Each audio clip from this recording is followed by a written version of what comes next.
some sketchy shit. Doo-dah, doo-dah, hope I get away with it. Oh, doo-dah, day.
Hi there, folks. It's Dan Hollifield. Welcome to Last Man Standing.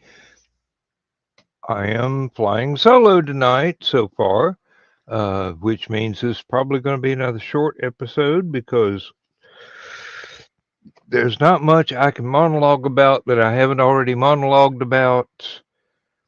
So rather than bore everyone to tears with a repetition of the same old stuff, I will kick back, relax, and maybe get to bed before 3 a.m. That'd be novel. Find myself these days waking up around 10 and staying up till 2 in the morning or thereabouts. Just sometimes I'm doing something, sometimes I'm just can't sleep. Like normal folks can sleep. My wife's been in bed since about 10 o'clock. I don't know. I blame it on all those rotating shifts I did when I was at work. I'm either working during the night or working during the day. It's hard to manage working during the day and sleeping at night. You get through, well, the way my wife cooks, you get through a food coma and wake up, and it's kind of hard to get back to sleep after you've had that little tryptophan nap.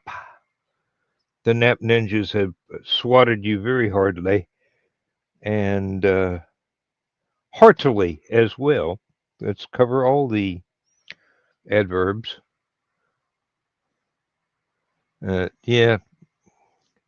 Since I retired, my sleep schedule has been really crazy. Sometimes I'll want to go to bed really early at night. Sometimes I'll find myself sitting here at like 4 o'clock in the morning going, why can't I sleep? Um, my wife gets a little frustrated, but she married me, so deal. Uh, let's see, I guess I can just run a couple of commercials, and that way I give people time. If anybody's going to come in, then it'll be a good opportunity for it. If not, um, I don't know. I'll try and make it half an hour or so, but I can't guarantee anything. When I get bored of talking, I'm not going to be very interesting to listen to either. So here's an ad for my latest book, and then immediately after that, an ad for its sequel. In the early days of the Korean War, an underage boy ran away from his family's farm in West Virginia to join the Army. He quickly transferred to the Air Corps and became a fighter pilot. Somehow, he became useful to several alphabet agencies, so he was recruited to help them during the Cold War. Eventually, he got tired of being a spy and tried to retire. Fate had other ideas. These are some of the early adventures of Captain Tom Darby of the U.S. Army Air Corps. From before that fateful night, he rode his motorcycle around a curve too fast on a back road in rural Georgia and accidentally began a new life entirely. Change of plans, folks. Mr. Bachman has graced me with his presence, so I am infernally grateful. Good evening. A little bit different background than what I had earlier. Yeah, so you're through playing Frogger for the night and with live traffic. Yep. Yeah, all it was, they're taking down the temporary barrier wall. So it was more of a be out there in case shit hits the fan, or rather, shit hits them. Yeah, whether a driver hits the concrete Yeah. happens entirely too often. Uh, Saturday night, I definitely won't be on because that's the night we're putting up the new sign and taking down the old one. highway sign. Yep. It's see if I can pull this up.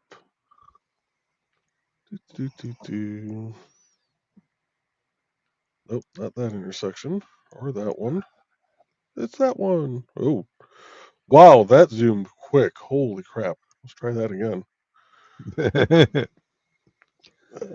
see. Let's put you about there. Facing the correct direction. There we go.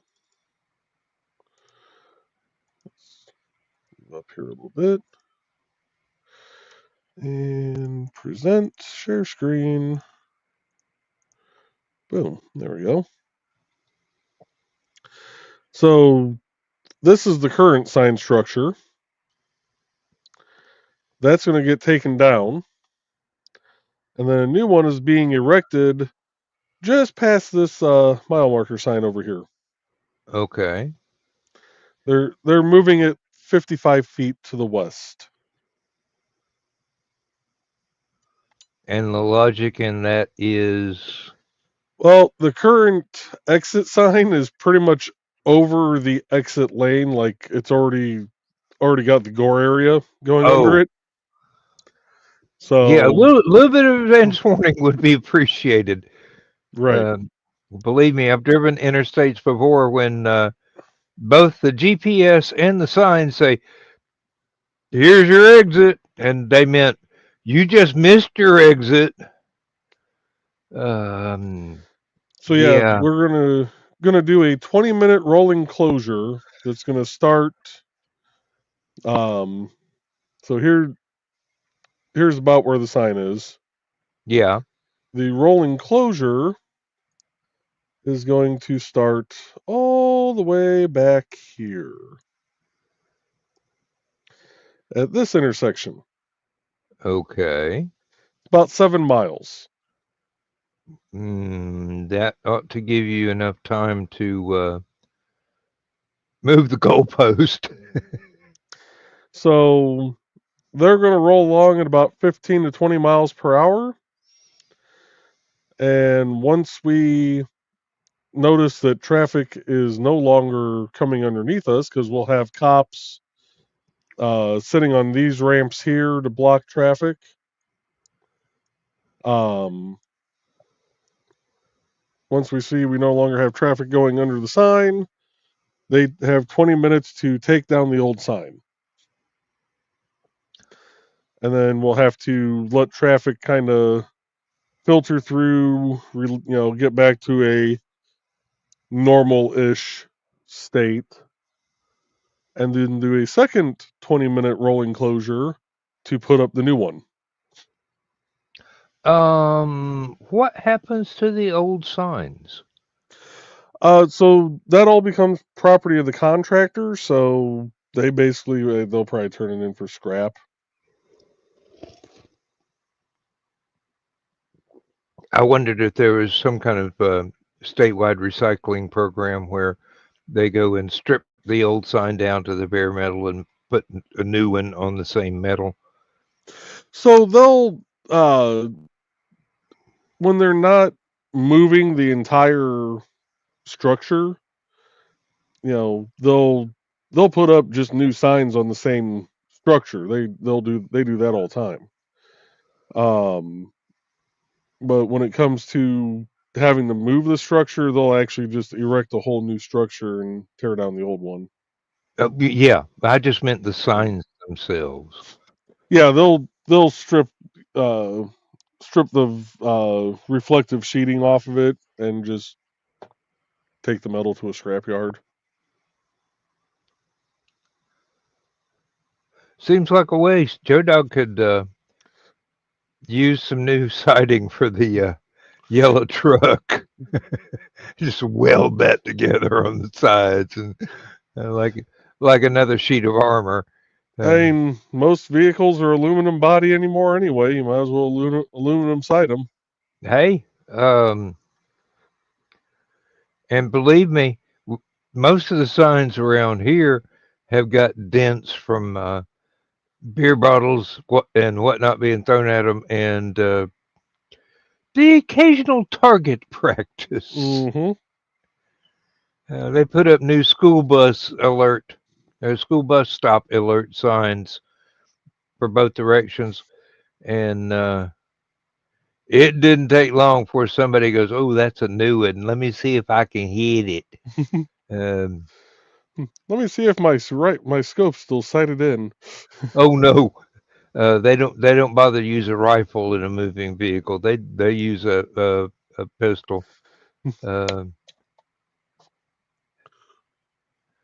The only saving grace is they don't have time to aim very closely, but it does make for a nervous time in the housing development downrange. Oh, I'm sure it does.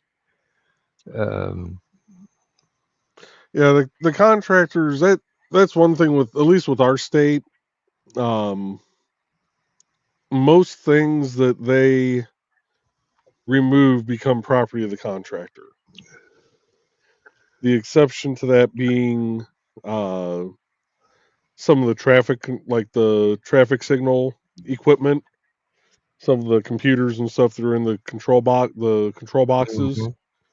The state will request those back. But everything else, because all the stoplights and street signs that we've changed out on this contract, Hawk gets to keep all those. I remember before I moved my mobile home into a trailer park, while I was living in the house, I had a very light-fingered roommate that kept making away with various signs across the city of Athens. And somehow or another, when he moved out, he left one. I'm going, what am I going to do with this? He's had it long enough to where they've already replaced the sign. Mm-hmm. I'm not going to confess to anybody that I've got it. I'm in this trailer park. Oh, wait a minute. Here's one I need to put in the window. Danger, high voltage. In the Nice. window of my driveway in the end of the trailer. You'd be surprised at how few burglaries I had after I put that one up. Oh, I bet. But then this other one, it was I don't think it was a green street sign or anything, but it was a fairly decent size, Mm-hmm. and it was rectangular. And I went, okay, I'm building myself a barbecue grill with concrete blocks anyway. This is going to be what I put under the grill itself for the ashes to fall down on and make it easier to sweep out. So Makes I sense. did, and it stood the test of time for many a year. Matter of fact, when I sold the trailer, I think I'd just gifted them with the barbecue grill as it stood.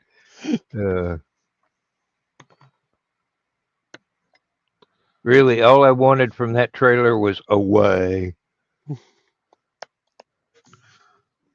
I lost a whole ass bottle. Oh, I bet it's still in the truck. I didn't put it back in my pocket.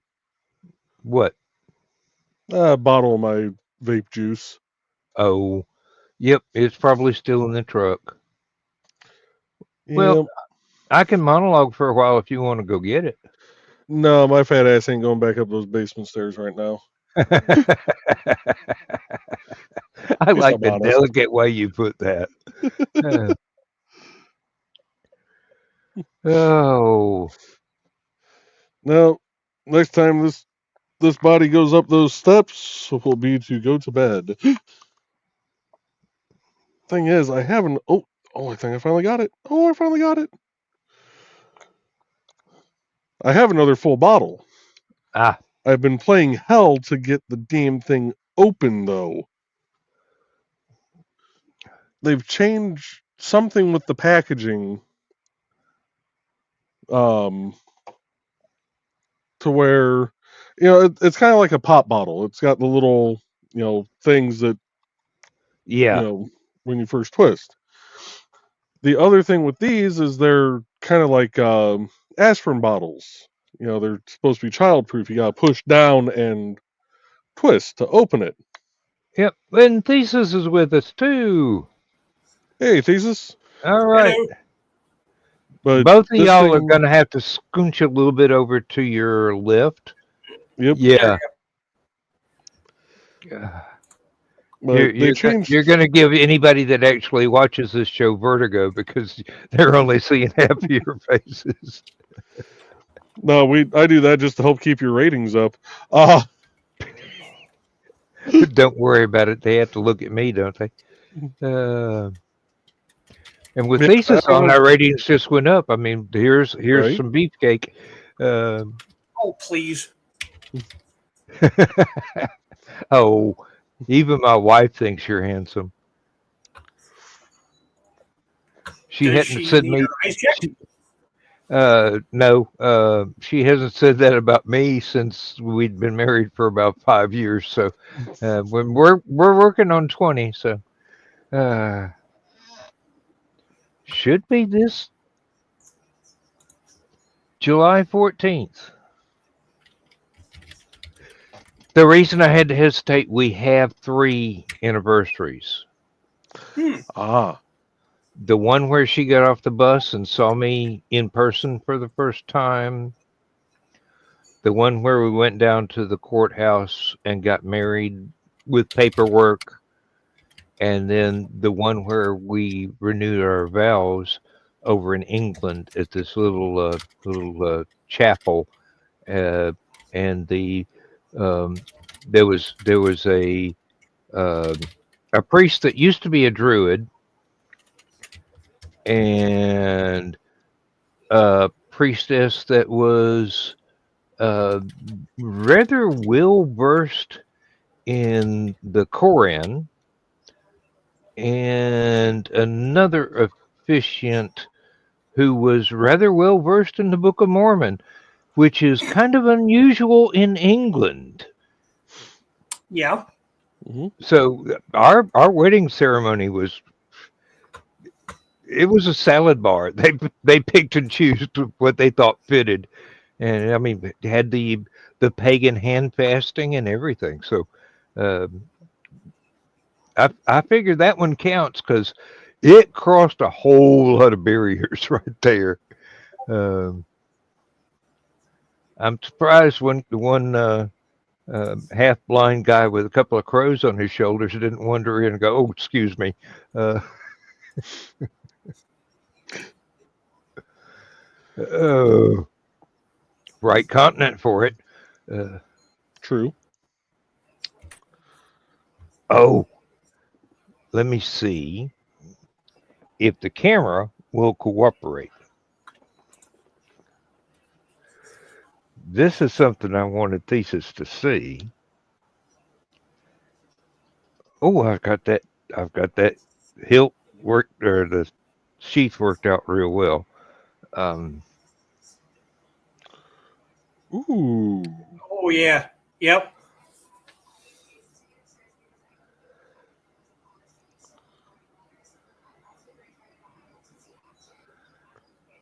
and Very nice.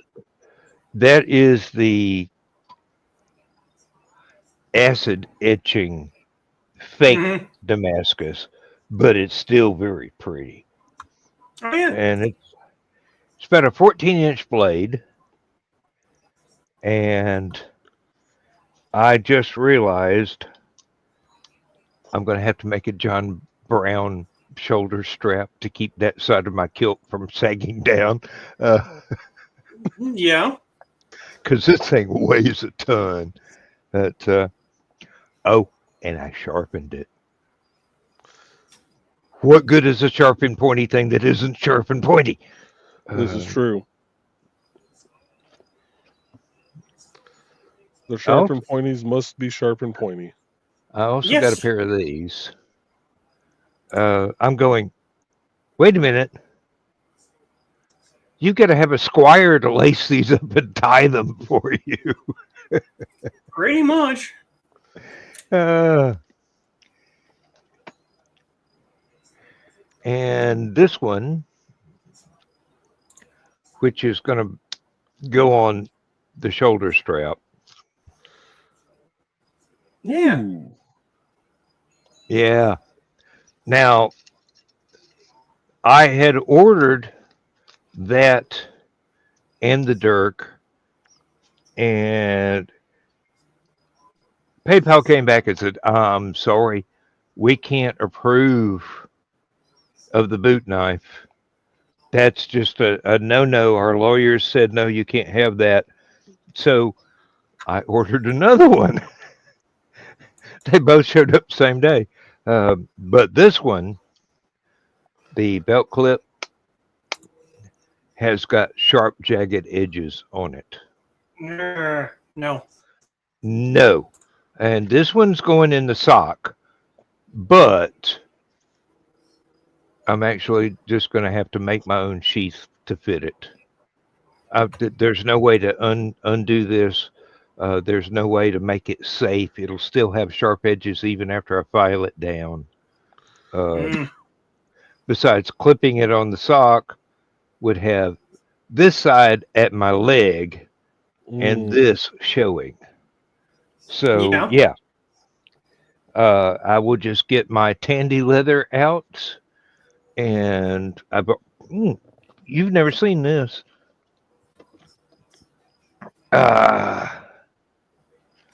Oh God, I'm going to have to go over this with saddle soap. It's beginning to get a little worse for mildew, but I made the Nice. sheath. Ooh. Yeah. It's saddle leather made to the same pattern as the holster for my my cowboy 45 Colt. So it's supposed to go on the off side. Yeah.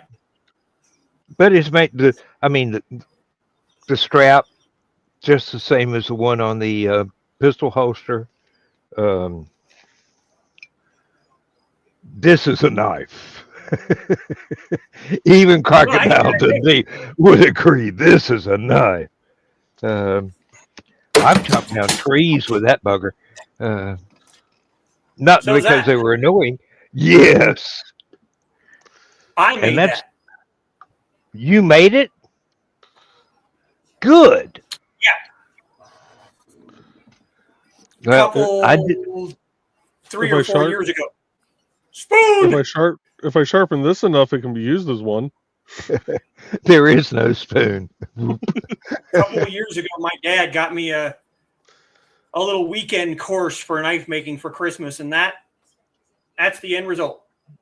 Nice. And I was told by the bladesmith that I was the first person that he'd ever taught a class for that he didn't have to constantly keep an eye on because it was obvious that I knew what I was doing.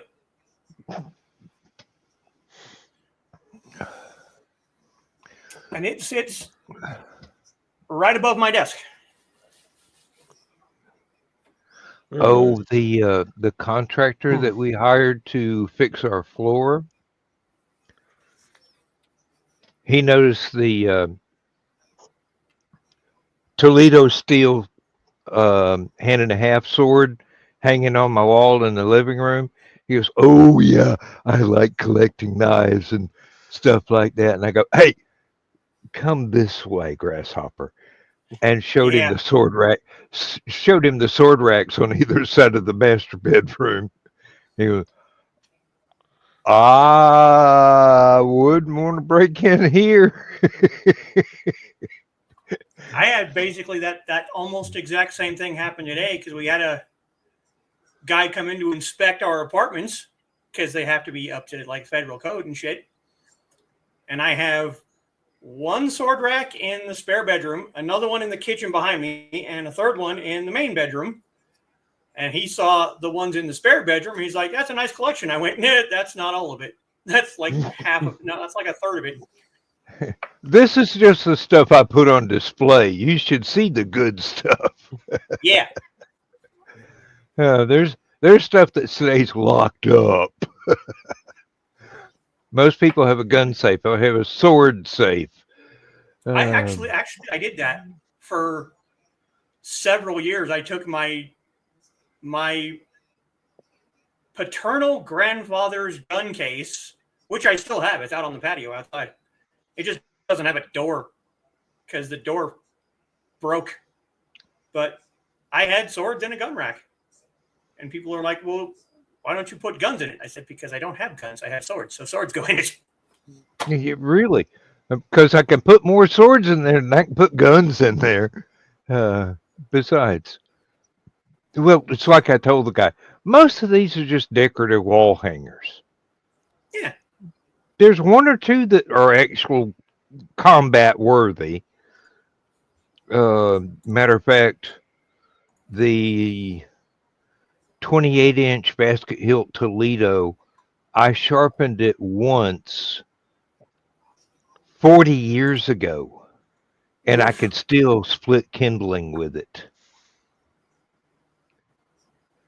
I mean, it is actual Toledo steel. There are two kinds of Toledo steel. The kind that if you hit anything with it, it'll shatter into a million pieces. And the kind if you hit something with it, it's going to leave a big mark and come away undamaged. One of my friends helped me move from the trailer to the house here. So I'm working day shift. He was working night shift, but he woke up early. He said, "Yeah, I'll help, Dan." Uh, Drove about 3 trailer lots down from where he lived, opened up the trunk, started carting out guns and swords by the armload.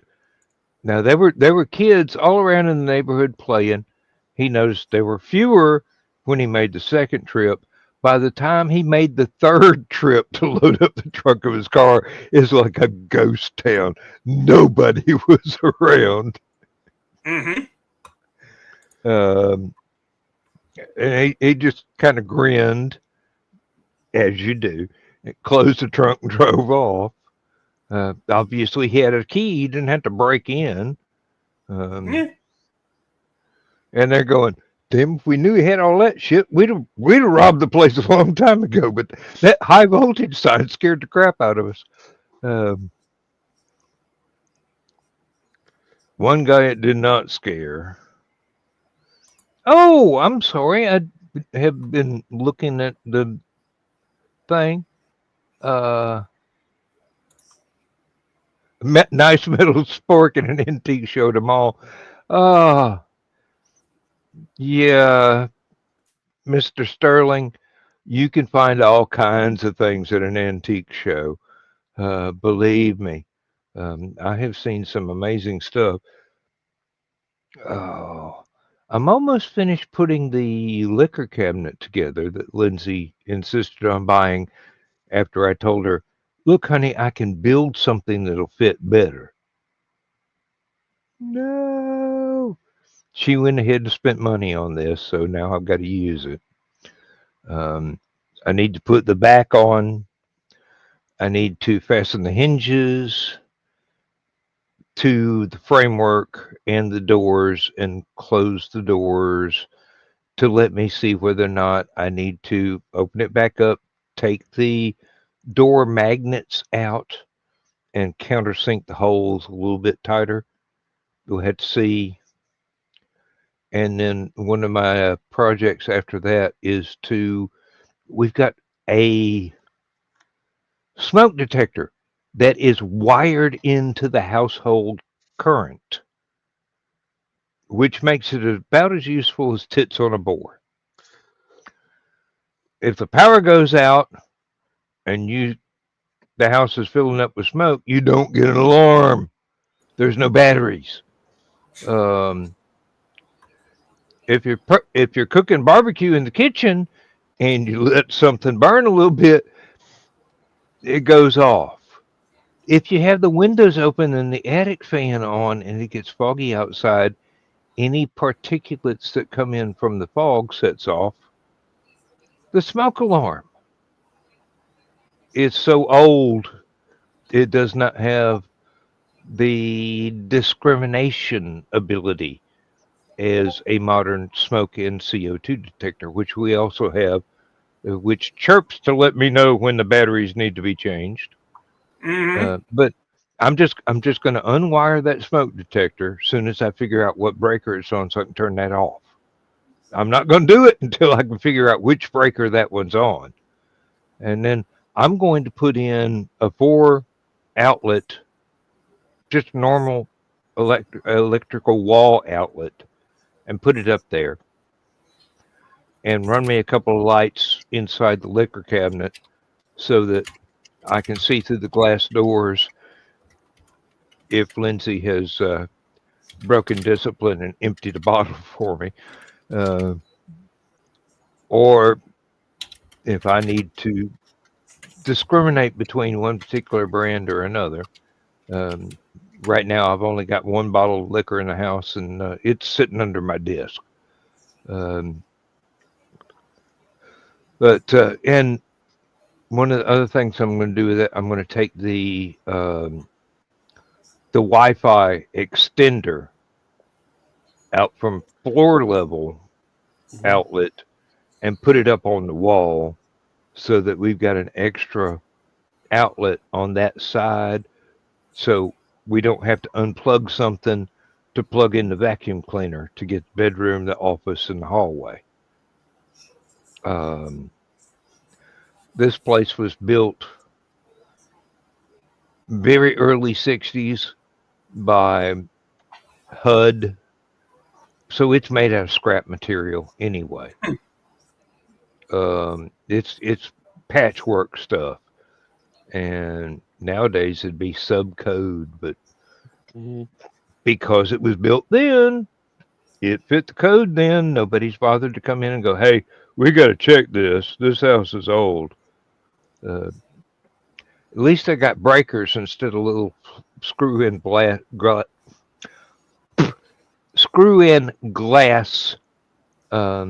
fuses. Um, I have lived in places that had those, and I currently live in one. I have seen nightmare fuel OSHA training videos about the ones that have the solid, just clamp in circuit breakers, not switch type, but just the solid fuses. And there's an astounding number of things that stupid people have plugged in there to use as a fuse. One that absolutely terrified me was I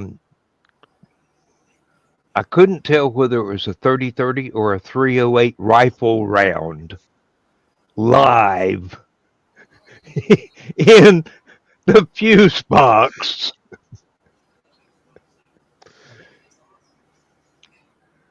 Oh, I just looked at that and I go, and it's pointed right at the master bedroom. I hope they don't have to get up and go to the bathroom at the wrong time. Right?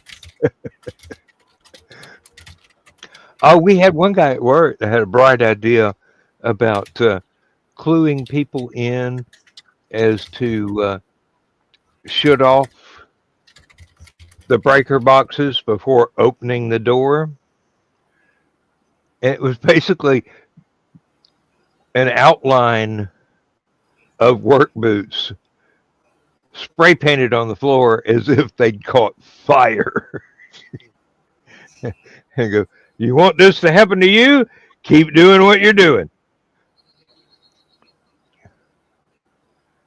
Oh Lord! And actually, there was some real footage of when somebody flipped a breaker box on without fully closing the door, and something flashed inside, and it blew the door off, hit the guy in the face, Ooh.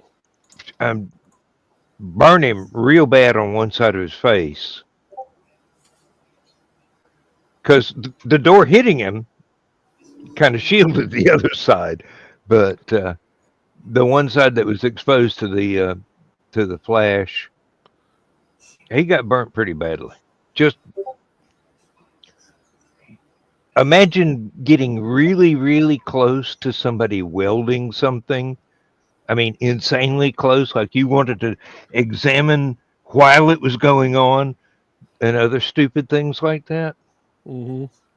That's about what it looked like. It took, I don't know, a good 6 months worth of plastic surgery to get him back to normal.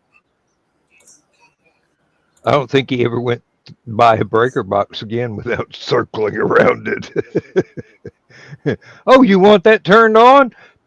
Find somebody else.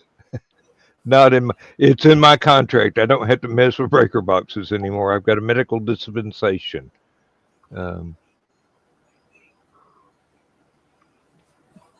PTSD, really. When something explodes in your face, you kind of want something to not explode in your face anymore. And if you can do anything to prevent it, you will.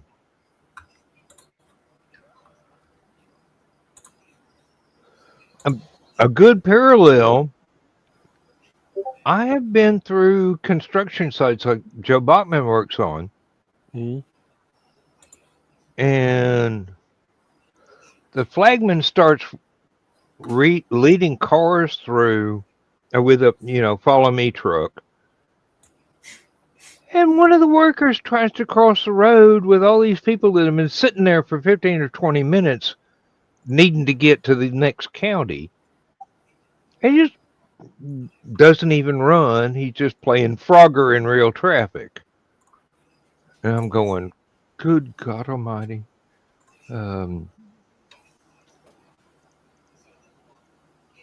Another thing I've noticed down here, the school buses turn on their flashing lights like a mile before they have to stop. You see the flashing lights, you go, oh, I don't know what driveway they're stopping at, but I got to stop here. I see the lights. I've got to stop here. And the bus rolls by you at 45 miles an hour. There you go. I know there's cameras on there that saw me sitting still and the bus went by. Mm-hmm. They can tell my wheels weren't moving. And some of those bus drivers start their lights up just a hair too soon. Well, yeah, and I'm all for safety, and that is for safety. Mm-hmm. But when the lights are on and you go 100 yards past the person that stopped for your lights before you actually stop, that's a little bit of an overkill. Yeah.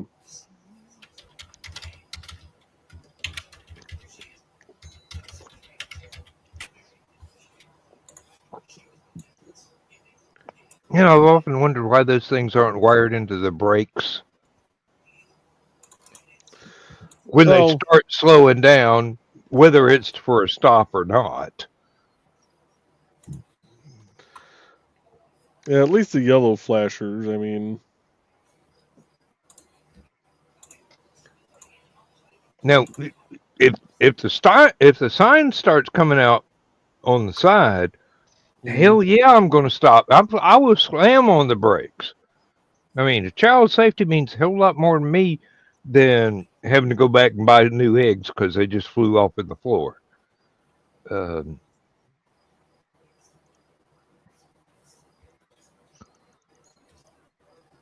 I remember too many close calls that I witnessed from inside the bus. Yeah.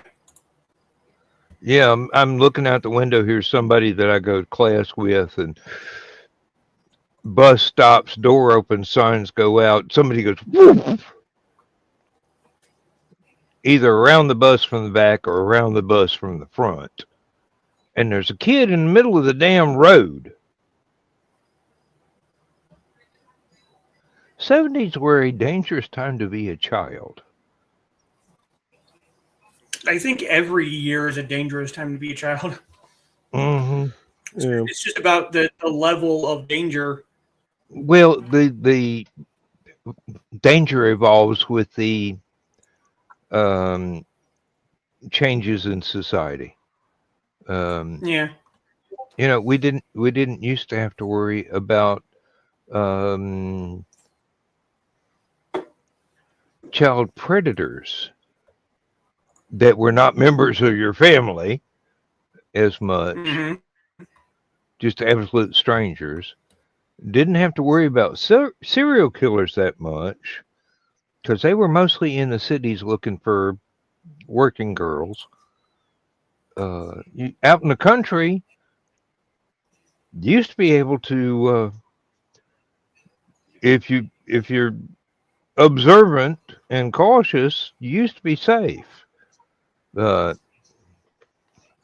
Nowadays, you're not safe anywhere. Not really.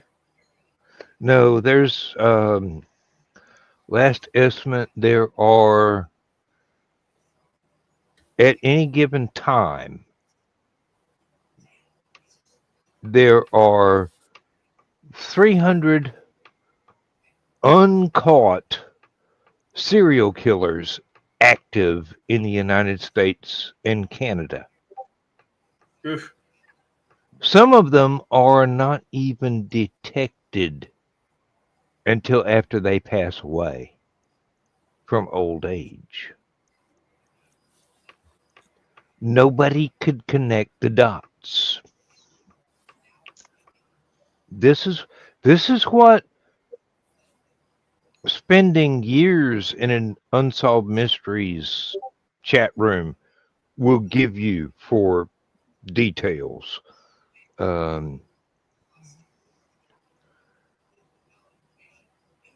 I keep seeing these videos on Facebook. DNA evidence just proved this guy's Jack the Ripper. And I go, where did you get Jack the Ripper's DNA from to test it? You didn't. No. And really, the only evidence they've got is, I think it's Catherine Eddowes' shawl, which Jack cut a piece out of to wipe his knife on and then clean his hands and threw it in an alley on his way back to his hidey hole.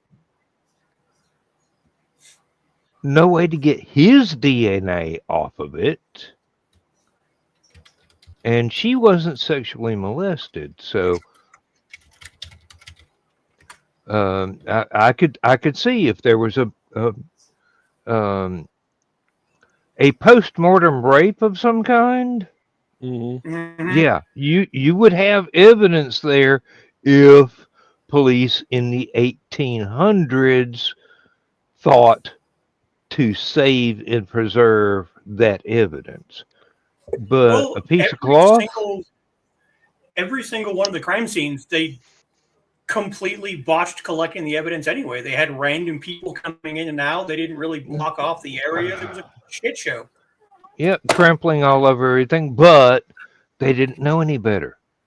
Yeah. They didn't even have fingerprints back then.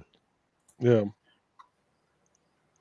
It was just unheard of. Nobody figured out that everybody got their own individual fingerprints. And then I think in the 60s, some of the London gangsters were having their fingerprints surgically removed. And I'm going, great admission of guilt, guys.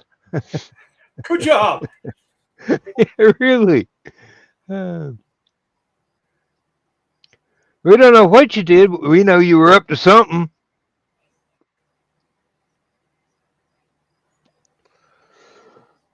Oh, there was one mystery book where the criminal had obtained good fingerprint samples of lots of different people and made surgical gloves with different people's fingerprints on each finger. Ooh. There you go. Yeah. So, I mean, imagine you go to a crime scene in England and you got Prince Charles and Princess Diana's fingerprints on the same weapon, and she's been dead for years.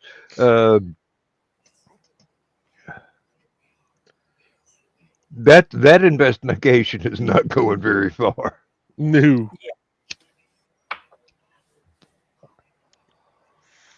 All right, gents, I'm going to play that second ad now. If we got about 2 minutes or so, that if you need to go down the hall or refresh your beverage, you got time. 2 minutes and 8 seconds. Okay. So see you then.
I keep wanting to cut that down to just a minute long so other people can play it without stretching their ad budget.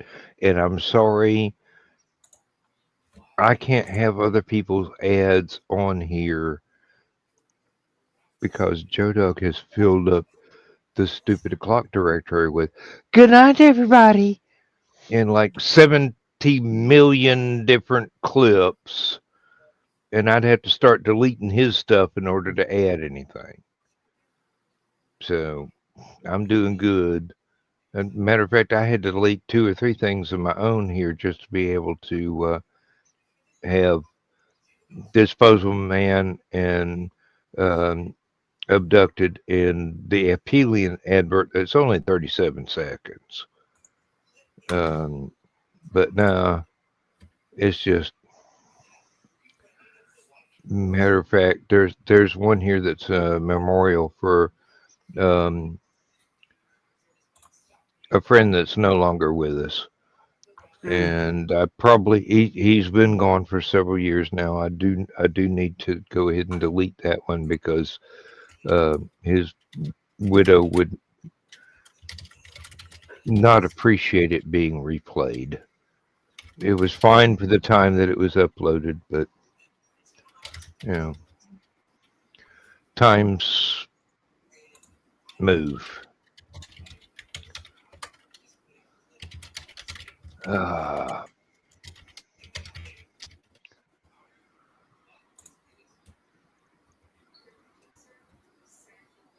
and let's see.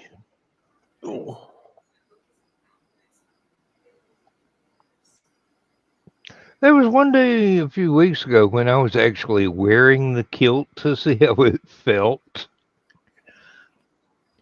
And it was either on a Thursday or a Saturday. I kept standing up expecting the camera to show the kilt. No. As soon as my face was out of the camera's point of view, it went to the blank background. Nobody got to see it. And I wasn't going to wear it to the convention in Chattanooga in June. And I thought, wait a minute, Chattanooga, summertime, I'm going to need the cool breeze, believe me. Mm-hmm.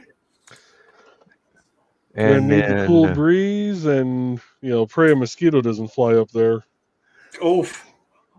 This is true, but because a mosquito flying up there truly proves that man can solve a problem without violence. Well, it's certainly not going to be a can of bug spray on my Sporan.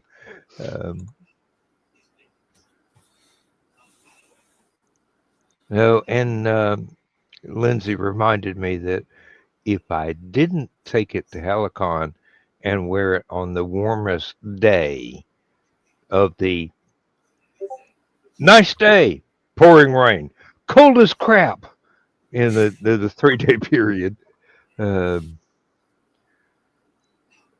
Dawn and Donna would probably revolt. Yeah. Yeah. So if the warmest day has snow on the ground, I'm still going to be sporting the kilt just to get them off of my back. And Dawn will quote her supposed law. If a woman walks up and wants to know whether or not the gentleman in the kilt is regimental or not, he has to let her lift the kilt and look. And I'm going, we're not in Scotland, dear.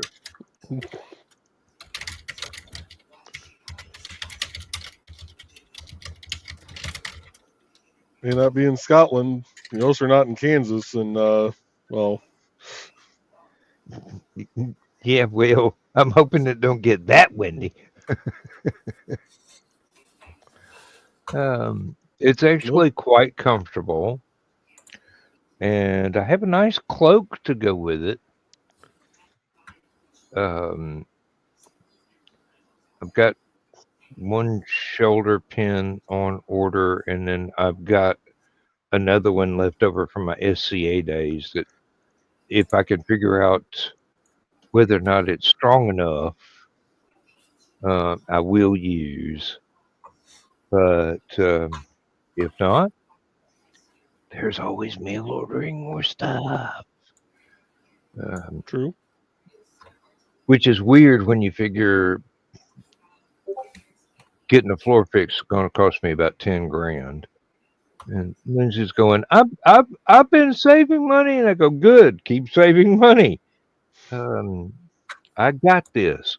I've been planning ahead. I knew I was going to have to do something here real shortly, and I was going to need a lot of lumber money.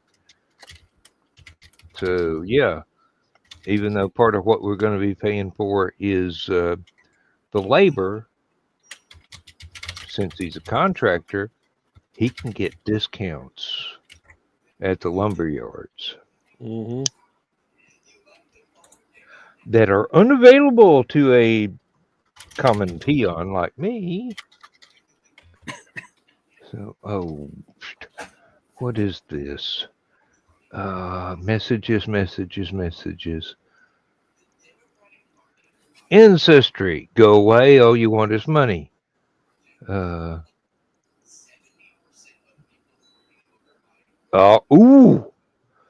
got a free ebook from a writer I have been reviewing and publicizing since the 1990s. Nice. And at the moment, she is suffering from rheumatoid arthritis really badly. And she has to have a mobility scooter to get around. And she's still typing despite that because she wants to re-edit all of her previously released books now that she has the rights reverted to her and put them out there for more people to get. And this is one where she was going to write a sequel to it,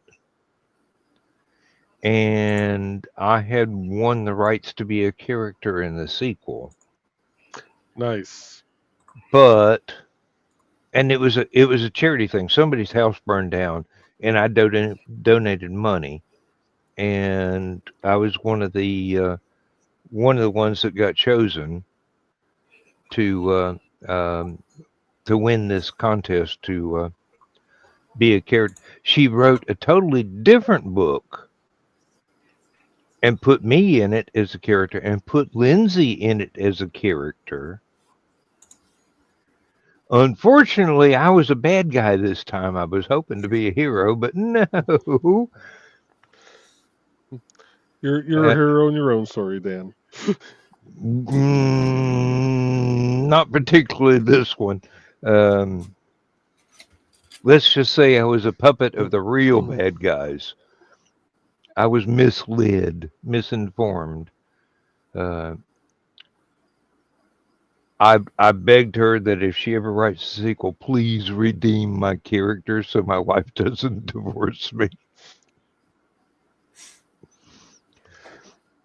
Yeah, she called one day to talk to me to get a feel for what kind of character I would be, and we talked for about 30 minutes, and then she wanted to talk to Lindsay, and phone call went on for about 3 hours after that. Guess who got to be the heroic character? Yeah, my beloved. But then you've met her. Well, Thesis hasn't, but he will one day. Hopefully. Yeah. And Foxy's going to look at her and go, I can see why Dan fell in love with that one.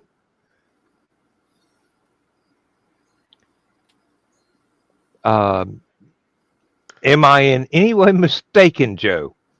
Because Nope. you have met her.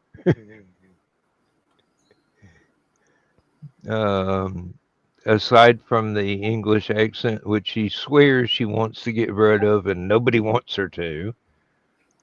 She's just absolutely adorable.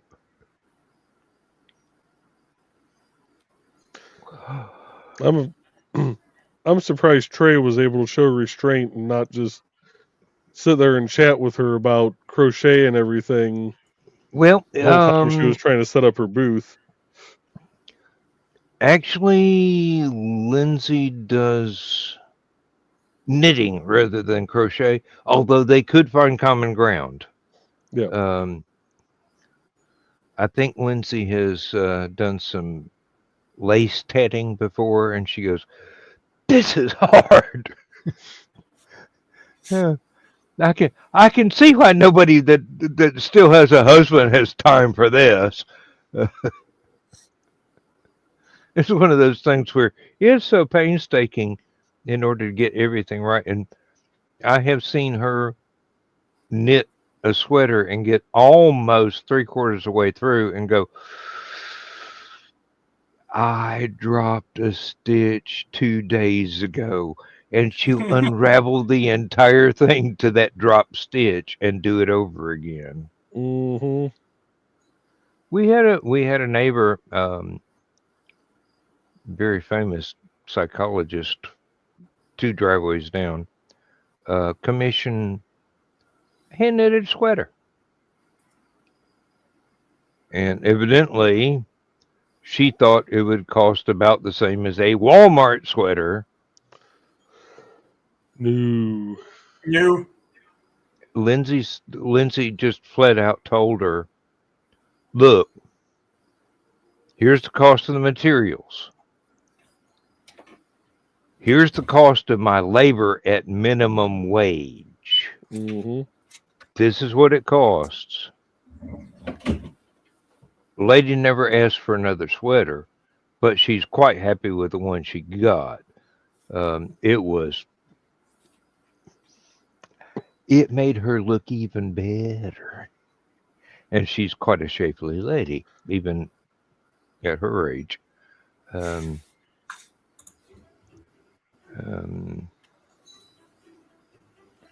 But no, yeah, when you figure in the amount of labor, anything handmade is going to cost a whole lot more than what you can pick up at a big box store. Oh, yeah. I mean, that stuff's machine made. It may have human supervisors, but For now. I don't know how human some of those supervisors are, but Yeah.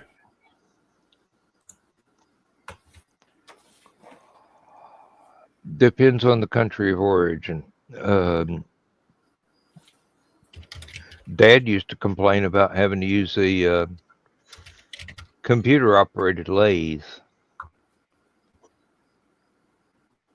And then I said, "Dad,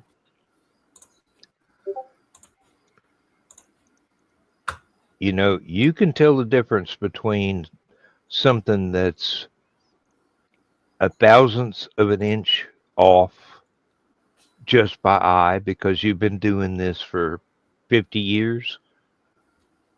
This thing can tell to 10,000ths and 100,000ths of an inch whether or not it's right. You tell it what to do, and you make sure it does what you tell it. yeah. That's it." But he griped about it because he swore up and down he could still do it better by hand than the machine could do. And knowing Dad, yeah, but there'd be a little bit of scrap left over. Have to go, there's a 10,000th of an inch too deep, and this is for the Air Force. We can't tolerate that.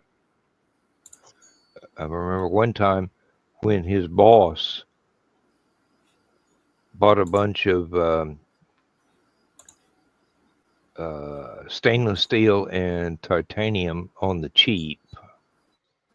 Dad made all the parts exactly the way they were supposed to be made, exactly what the blueprints called for, and then it went out to be x-rayed, and the metal was full of microfractures because it was cheap shit. And Dad goes, I put that much time into making something perfectly good, but I didn't have the material that was good enough to do what I did. Mm-hmm. So boss had to eat that money, plus had to pay Dad to redo it once he'd bought stuff that was not cracked. I mean, Air Force don't care about excuses. You remember back in I don't remember whether it was the 70s or 80s, when cargo doors kept blowing off of, I think it was C-5As, and the planes would depressurize and crash. Okay. Dad made all the new door latches. Every single one of them. And he was very careful. I mean, one of his first jobs was working in Oak Ridge. You have to be very, very careful with that stuff. He actually quit the Y12 gas diffusion plant because it wasn't challenging enough to his skills. It was just basically cookbooking. Anybody could do that shit. So he goes, I'm going back to farming. At least I know what I'm doing there, and I've got something I can work with. Raising soybeans, that's a challenge right there. Turned out to be, yeah, it was. We had to build all kinds of stuff to go on the back of the tractor. Had an army worm invasion one time. We had to go out and spray everything to keep it from just getting mowed down. Those things would come through like a rolling carpet. Ew. Yeah, and they're just caterpillars.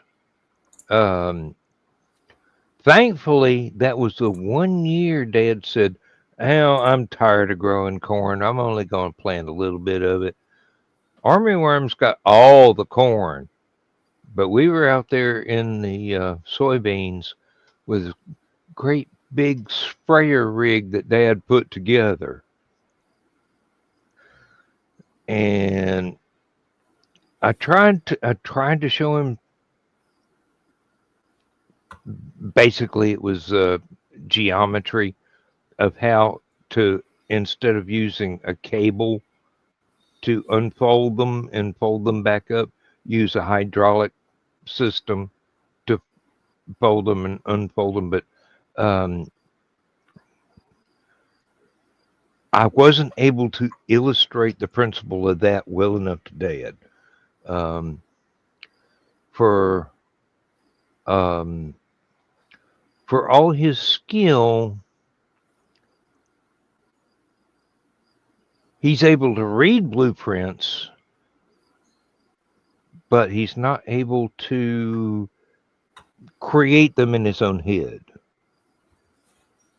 And I couldn't do the math to figure out the right mounting points for the hydraulic cylinders where they do what we wanted it to do. So that was my lack of education there.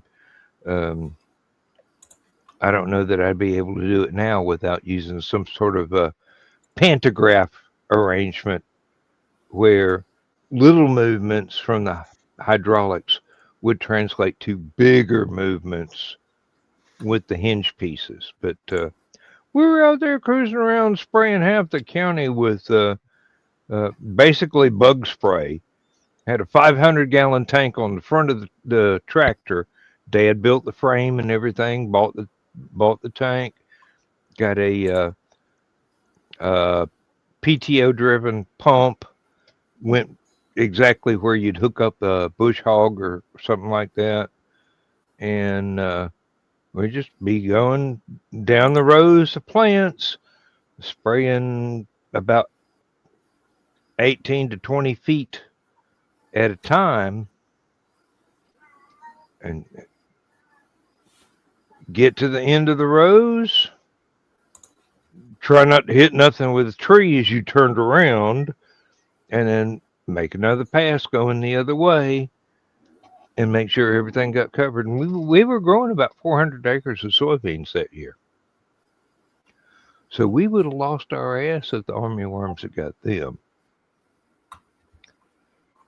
Thankfully, it worked.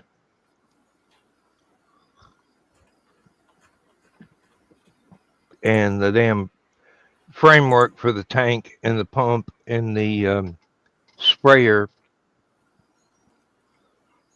was all junk parts. It was all just, scrap metal that Dad had strategically relocated to an alternate location. So it didn't cost anything. The only thing that really gave us fits was the sprayer nozzles, because we had to buy those, and they were very, very prone to clogging up. And so in order to keep going, it was easier just to unscrew those and screw a new one in and keep going, rather than flush the system and try and clean them out. I mean, he would try and unclog them later on, the ones that had been clogged up and we had to replace. But the aerosol nozzles were, the holes in them were very, very small, and it didn't take much more than a dust speck to clog one up. And driving a tractor through a field creates a lot of dust specks. So, yeah. Anyway. Adventures in Farming 101. Tune in next time where I give you even more boring tips. And this is where we need Trey's little video of the more you know. Hey, I'm a giant suppository of knowledge. To quote Mr. Spock in an outtake from Star Trek. Yeah.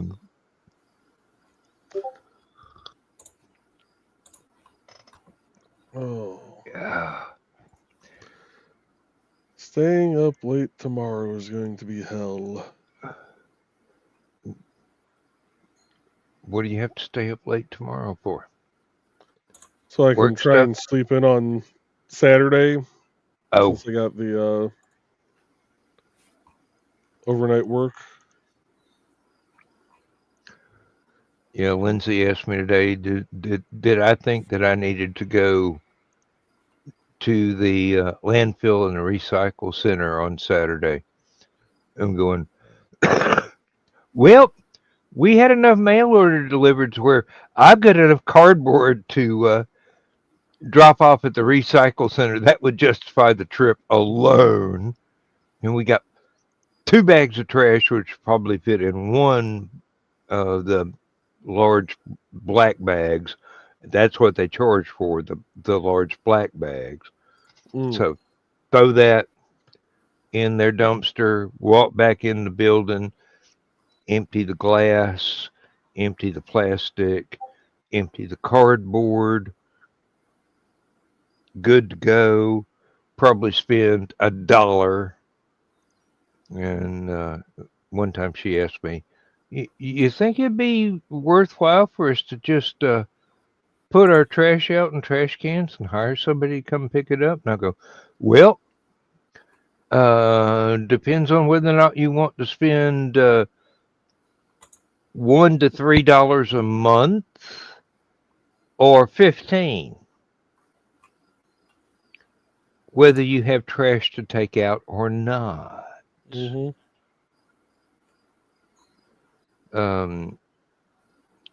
Failure to think it through, basically.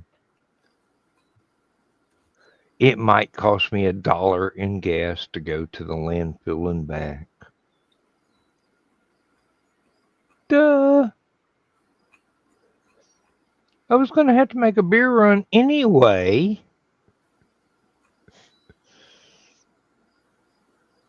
Of course, I always have to make a beer run. It's amazing how 18 will only last 2.5 days.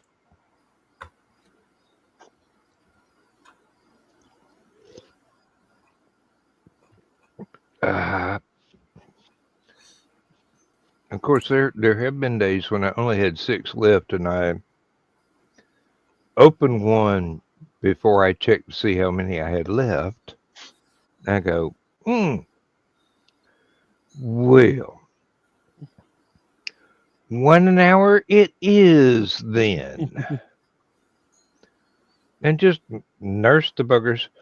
I was at a restaurant one time over in the next county, and I'm going, oh, I really shouldn't have a beer with this burrito and refried beans and all this stuff, but I really would like a beer. They gave me one. 3 hours later, I still hadn't finished it. It was a bit warm, but, you know, Barkus is willing. I made it last, and because of the time that it took me to drink that one beer, I knew I was under the legal limit and wasn't going to get a DUI. Even in that county where DUI is a money maker for the county coffers.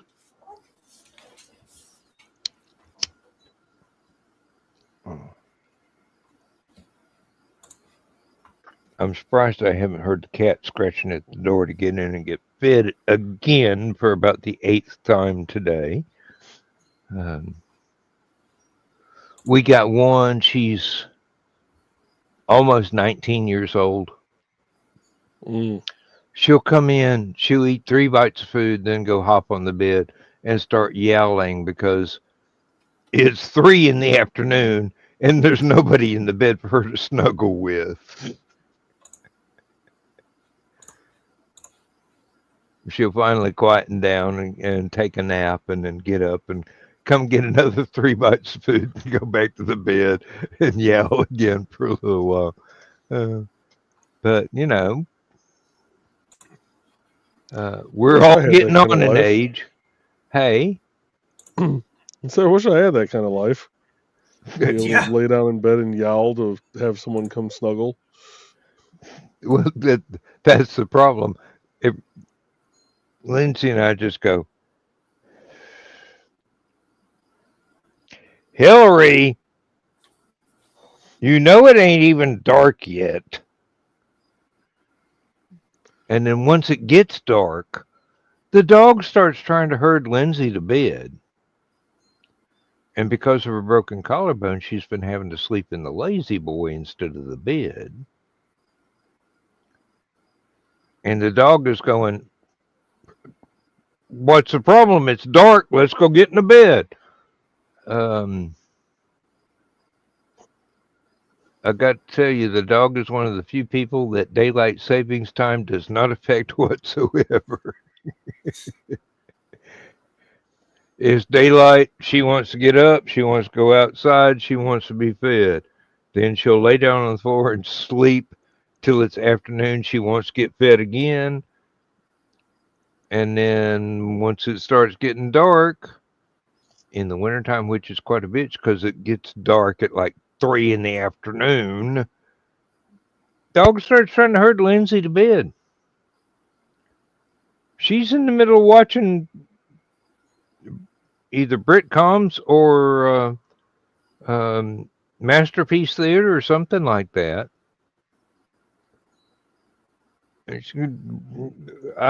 I'm sitting back here. The door's open because I'm not on camera.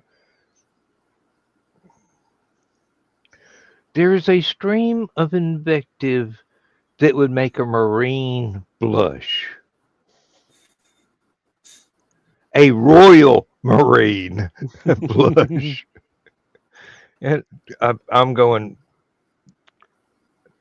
I didn't know there was a hockey game or soccer game on. Excuse me, football. Oh, I hope Lindsay doesn't watch this episode. Oh, Lindsay doesn't watch any of these. in that case, that's for the best, at least right now. Oh no, she knows that I will watch her football, even though she refuses to spend money to hear it with an English announcer. She'll go on one of the Spanish channels where she can get it free, and she speaks Spanish, so it's just the old home week for her. And I'm getting to where I don't speak the language, but I pick up enough of the tone of voice where I'm going, oh, somebody screwed up. oh, this must be a goal. And walk in there and look, sure enough, it's a goal, or it's a foul that the fans are just shouting So about. like the Indian campaign, we found What was that? I And think it he popped up. I accidentally. was trying to stop, but didn't get to it in time. Oh, okay. I started to say, my computer is talking to me and nobody's lips are moving. This is obviously a glitch in the matrix. Where'd I put that 9mm? Which is weird because I don't have a 9mm anymore. I'm good with technology, but not that good. Look, I'm a Doctor Who fan. I'm used to glitches in the fabric of reality. Matter of fact, I find them pleasant and invigorating. I've seen that black cat about 6 times already. I'm getting real tired of it. Somebody fix whatever you did wrong.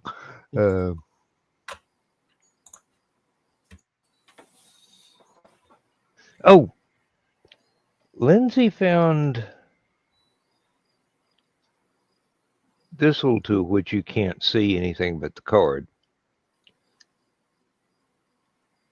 And she goes, is this something to use on your computer? And I go, yeah, that's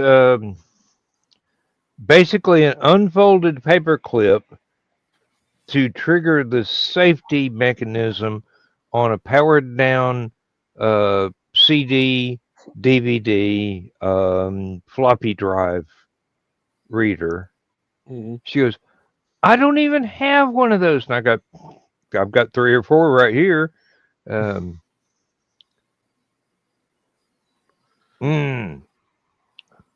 That reminds me, when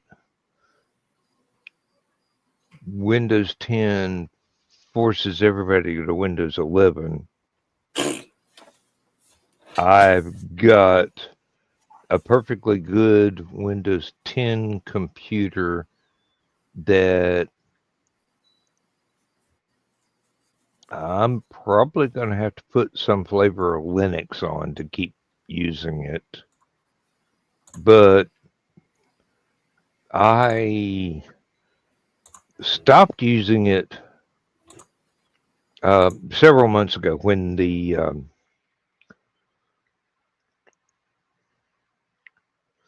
what is this thing? It's a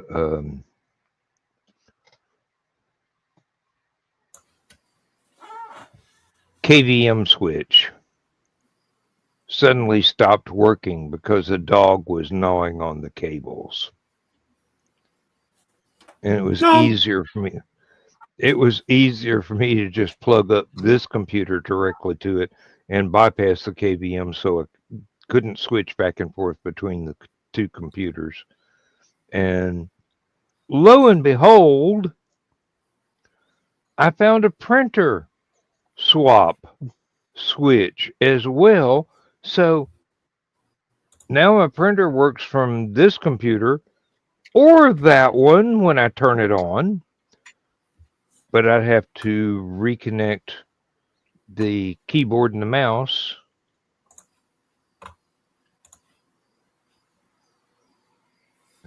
And having two keyboards and two mice on this disk is much easier with the KVM switch. Much easier.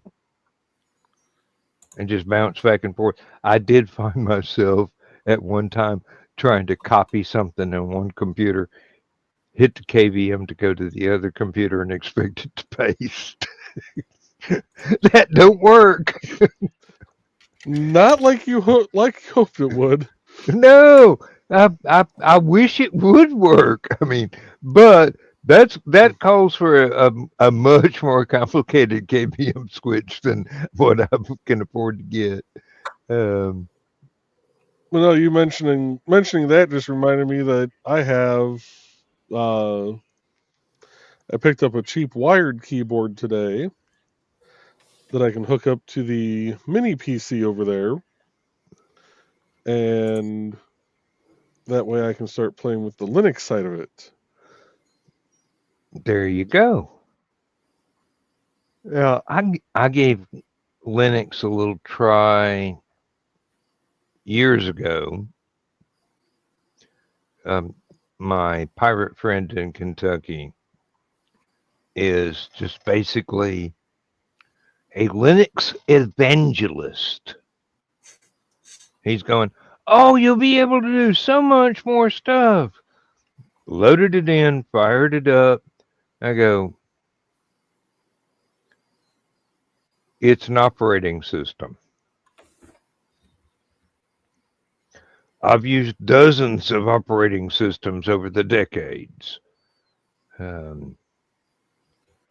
And not only that, every time I want to run a program, I've got to download the latest copy of it and install it. Otherwise, it's not going to work as well.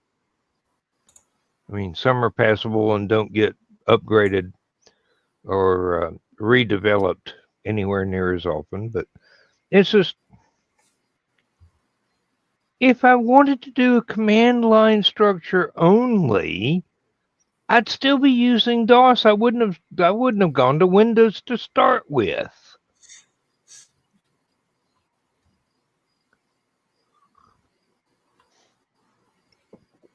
Hell, I had classes in DOS. Of course, I already knew more about DOS than the classes were teaching me. They were geared for somebody using a 10 or 12-year-old computer at work. I'm going, kid, I've been writing batch files to make all this shit easier. When my computer loads, at one time I had a security batch file in there, and I had a tower that had a key that would turn off all keyboard or mouse input. But I also had a grandson that had just discovered girly pictures. Mm-hmm. And I didn't want him putting viruses on the machine. I was good enough at that myself. I didn't need somebody else doing it too. So I wrote a batch file where at the end of the startup, it pulled up this bright red screen. It said, preparing to format all hard drives. Press any key to continue. Without that key to turn the keyboard on, and he was scared to death to touch anything on the keyboard, but nothing he would touch on the keyboard would make any damn difference whatsoever. And I knew I had written the batch file. When it came up, he wasn't around. I just go hit any key and it would go ahead and start Windows. Of course, it was Windows 3.1.1. Mhm. Mm-hmm. So a buddy of mine, he used to have a DirecTV contract. He was an installer, and we would go through. We'd get like some of the old DVRs and stuff back. You know, people upgrading things like that, and certain ones they would want back, and then others they're just like, toss them. We don't really care. But he'd go through and take the hard drives out of them because they were Mhm. Western Digital hard drives. Well, we started playing around with them, and we couldn't figure out why, if we put it into the computer and powered up the computer, it wouldn't boot. Like, it wouldn't see the drive. So started doing a little research, and on those particular drives being used inside of DVRs, they had what was called the WD spin-up program. So as long as you could hook the drive into power on the PC and have its data cable into the DVR still, and have the DVR, powered up, it would trigger that program still, and the computer, once you unhook the data cable and plugged it in the computer would see it. So he actually found a copy of the WD spin-up that was bootable from a USB drive. So one of those drives, he had one drive that was just the operating system. That was it. Nothing saved on it. The other 6 drives that were in that computer were all out of old DVRs. And unless you had the USB drive and knew how to use that software via command prompt, you were never going to get into his files. Actually, I had a friend of mine give me a DVR which sat on a shelf for years. And then I got a multiple drive enclosure and fired the bugger up. I wasn't interested in what was originally on the hard drive for the DVR. I mean, I knew my friend well enough to know our interests were divergent. What he wanted to record, not necessarily anything I want to watch. Different kind of programs entirely. Um, I was more interested in mysteries and whodunits and true crime and stuff like that. And he'd be watching um, not Masterpiece Theater, but something quite like that. So I just went ahead and formatted the damn thing. And that gave me another very small drive because there were just tiny drives in those DVRs. I think this one was like 20 gigs at the most. And I'm going, well, I can put photographs on there or I can put text on there. And I can put a hell of a lot more text than I can photographs. Mm-hmm. So yeah, it's in there somewhere. I don't even remember which bay the damn thing is in. But it turns out it's one of those Orico 5 bay external enclosures. and you can put full size hard drives in there. You can put the little half size hard drives in there. Mhm. You can put cards in there if you can figure out how to make it stay long enough to close the door. And I'm going, okay, well, that's about a terabyte, all of them included. And then I've got the other external drives scattered around, USB plugged into a USB splitter that's switchable, so I can turn them on as I need them, rather than have them all come on and overload the USB input output on the computer. And I've got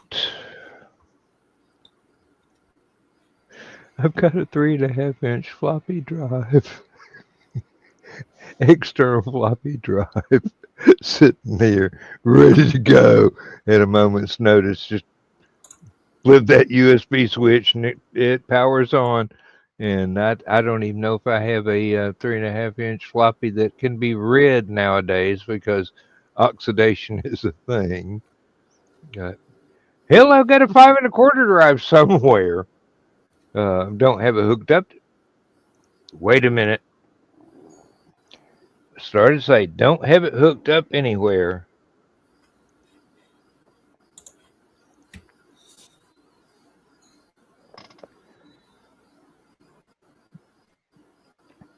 Igor has a 5 1/4-inch floppy drive.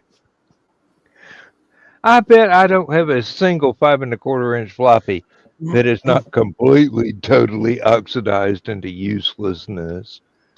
And it was back when I was able to build my own computers, and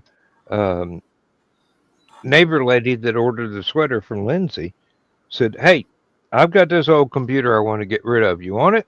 I said, "Yeah." She says, "Take the hard drive out of it and destroy it. It has patient records on it. Nobody should ever be able to see those.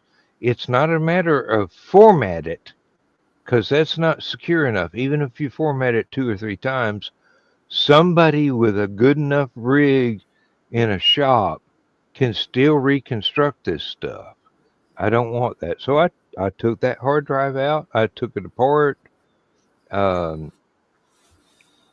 I tried to salvage the circuit board, but not the disk. The disk, I think I just threw it in the trash and took it to the dump.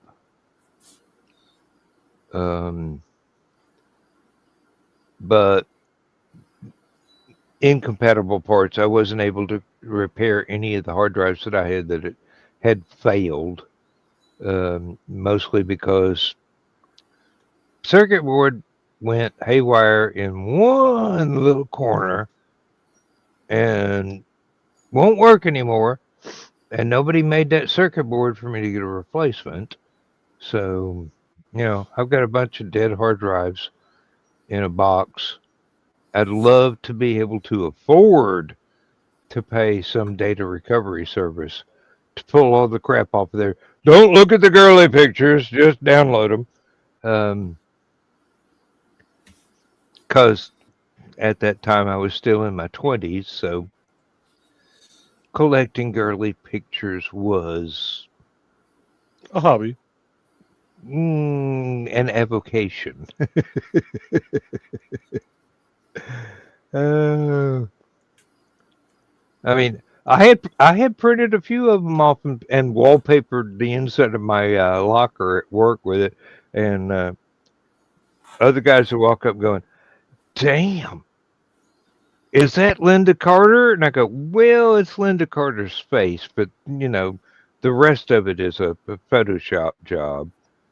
And then they go, "Ooh, is that Mariah Carey roller skating naked?" And I go, "Possibly.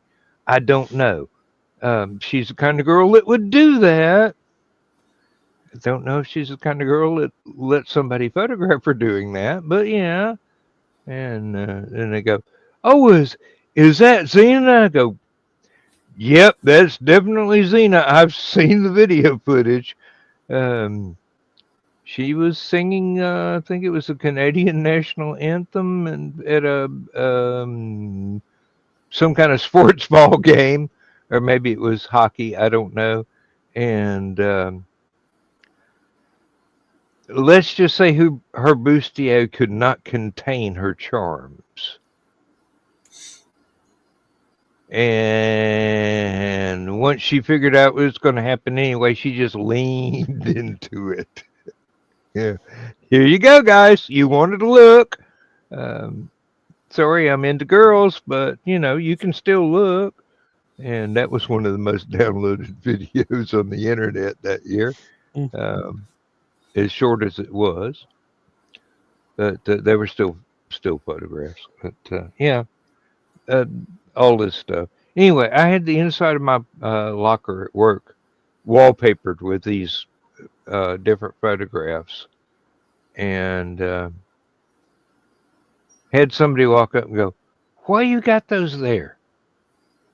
I go, "It's my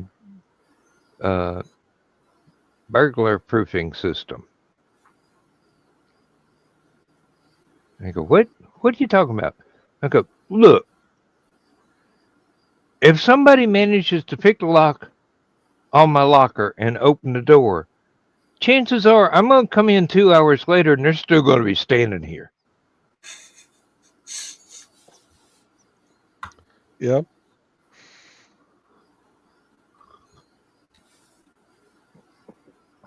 I mean, when Stupefying Jones pops up, you ain't moving for a while. Okay, Thesis, that's a little Abner reference from way back when the movie was made in black and white. There are no color except colorized versions of it out there. It was filmed in black and white. And Stupefying Jones was played by a very young Julie Newmar. I mean, barely 20 years old. A man that can draw his eyes away from those hips ain't been born yet. It's like looking at photographs of Betty Page. She may be long gone, but anybody with more than half a brain functioning is still going to look. Beautiful lady. Lindsay's even bought me silk prints and posters and stuff of Betty Page. I mean, she's very early on came to grips that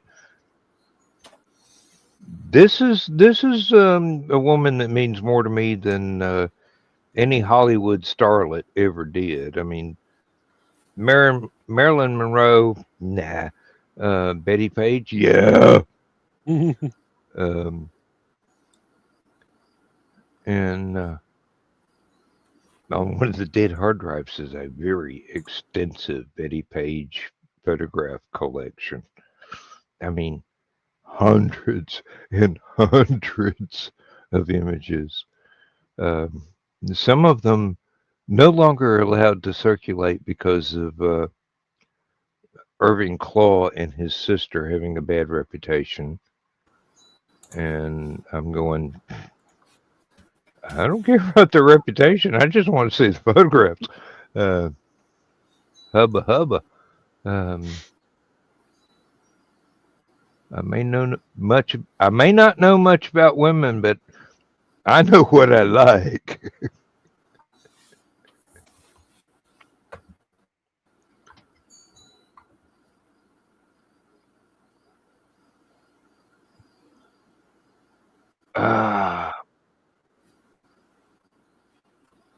We're getting down to the wires, guy. Oh, yes, we are. We got, 14 minutes left. Plug your work. gentlemen.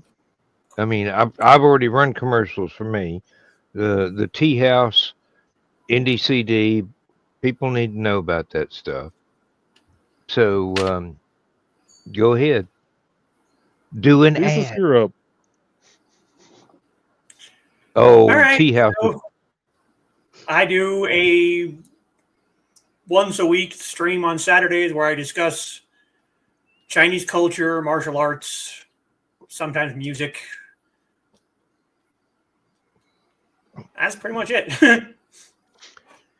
I'm still trying to wrap my head around the tonal differences between Western music and Chinese music because I know they use a different scale. Yeah. I can see. I mean, I can hear the sharps and flats.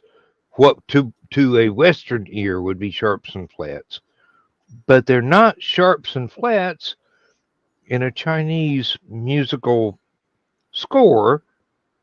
That's the different instruments being tuned in a different way and Mm-hmm. performing in a different way. I mean, it's not that it's not equally beautiful, but maybe to a European ear, it would sound dissonant as all get out. Yeah. But it's not. It's just a different scale. Mm-hmm. And by scale, I mean musical scale.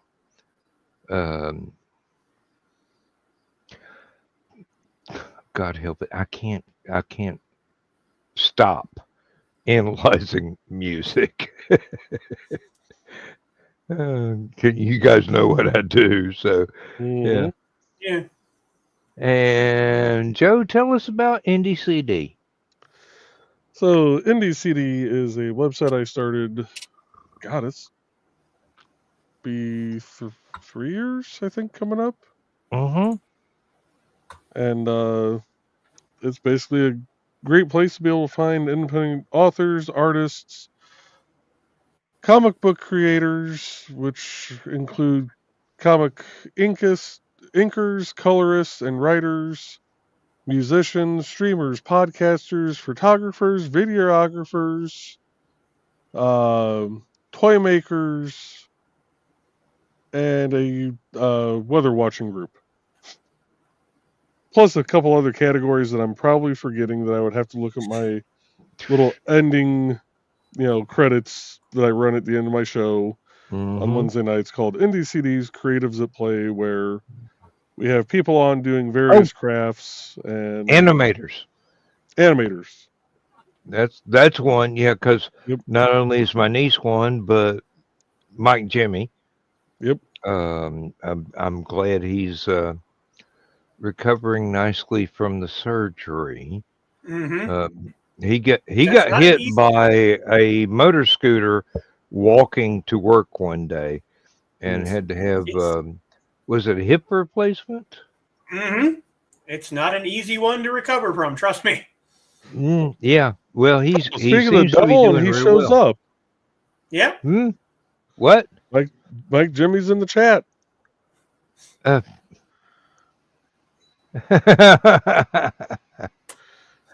Yeah, we're we are just about 10 minutes away from calling quits, but yeah, you were on the bike. I thought you were walking and somebody with a scooter hit you, but Either way, it'd really suck. Yeah. Good Lord. Nick played the Life on Cora thing the other day, one day while I was actually in the chat, but it was like the last 10 or 15 minutes. I woke up just in time to see Never Mind the Furthermore end, and I go, there's no reason for me to interrupt the flow and tell people I'm here. I already said good morning the day before when I pulled up the file, but Yeah. And I'm just going, there's so many channels that play my music. There's a couple. Yeah. And then here's Mike Jimmy's Life on Quora, and I go, I'd love to keep working on that. Mm. That's just some of the best music I've ever come up with. Um, and believe me, I've come up with some pretty good stuff. But I like that full orchestral style where it's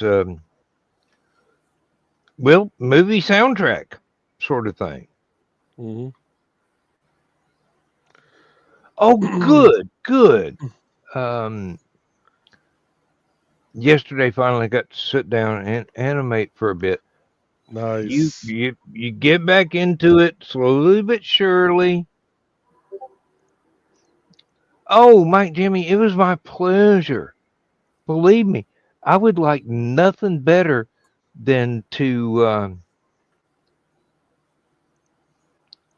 not only have the intro at the time I did that, but to have other scenes while I was still in the groove to go with as well. And the thing is, the intro, there's no speaking parts. The characters don't talk. So when I'm doing a scene where characters are talking, music would have to be very, very low in volume in the background. And during switches and scenes where nobody's talking, it can swell up a little bit and then taper off. I mean, yeah.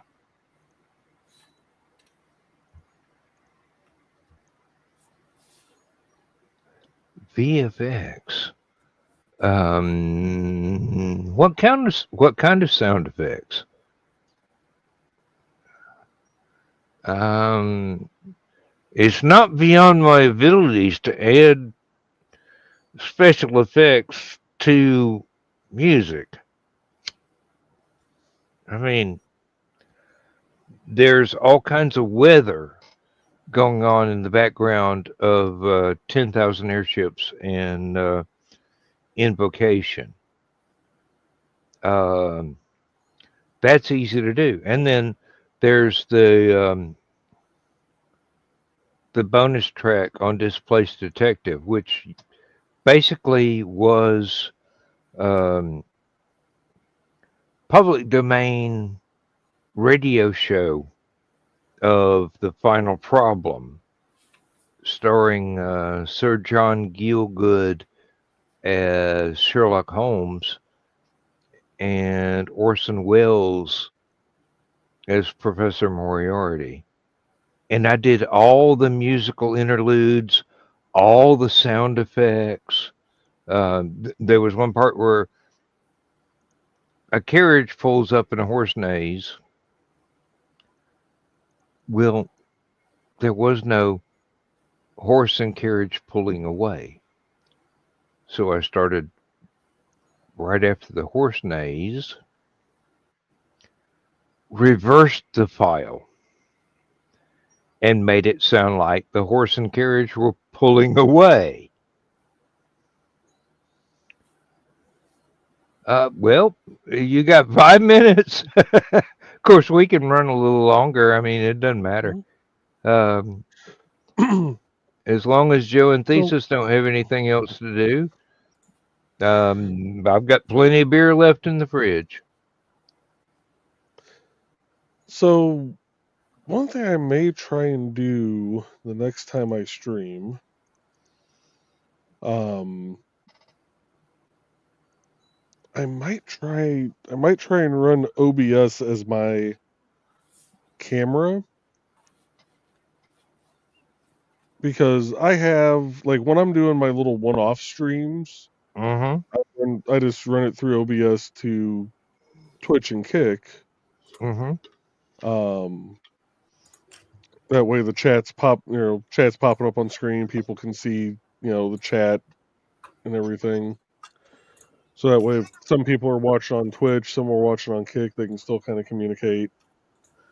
But I wonder if I run OBS as my camera through StreamYard, if the music will still come through. And I I think think it will. I think it will, because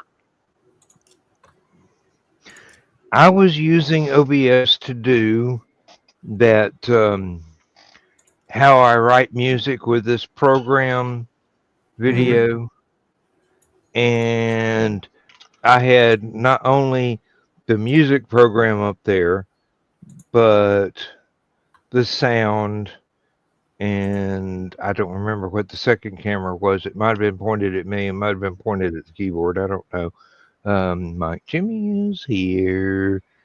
And Hey, Mike. Good morning. yeah, Welcome I mean, I basically was running two cameras without a camera, because in place of the second camera was the screen of the music composition program I was using. So yeah, I do believe that you can get a soundtrack through that way. You can get the music to play that way.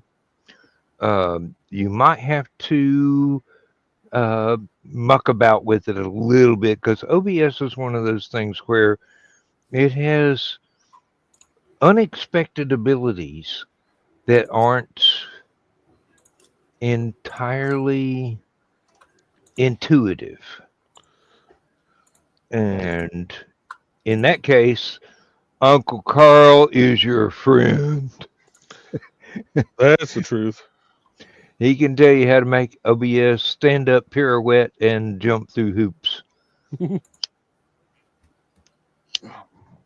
No, but like the idea of timing special effects, like sound effects, and I said VFX and I meant SFX, like stuff like that.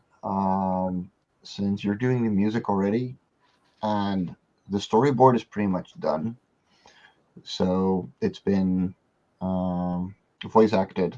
A few lines need to be redone, but like it's been voice acted, so it's pretty much ready to go in that regard.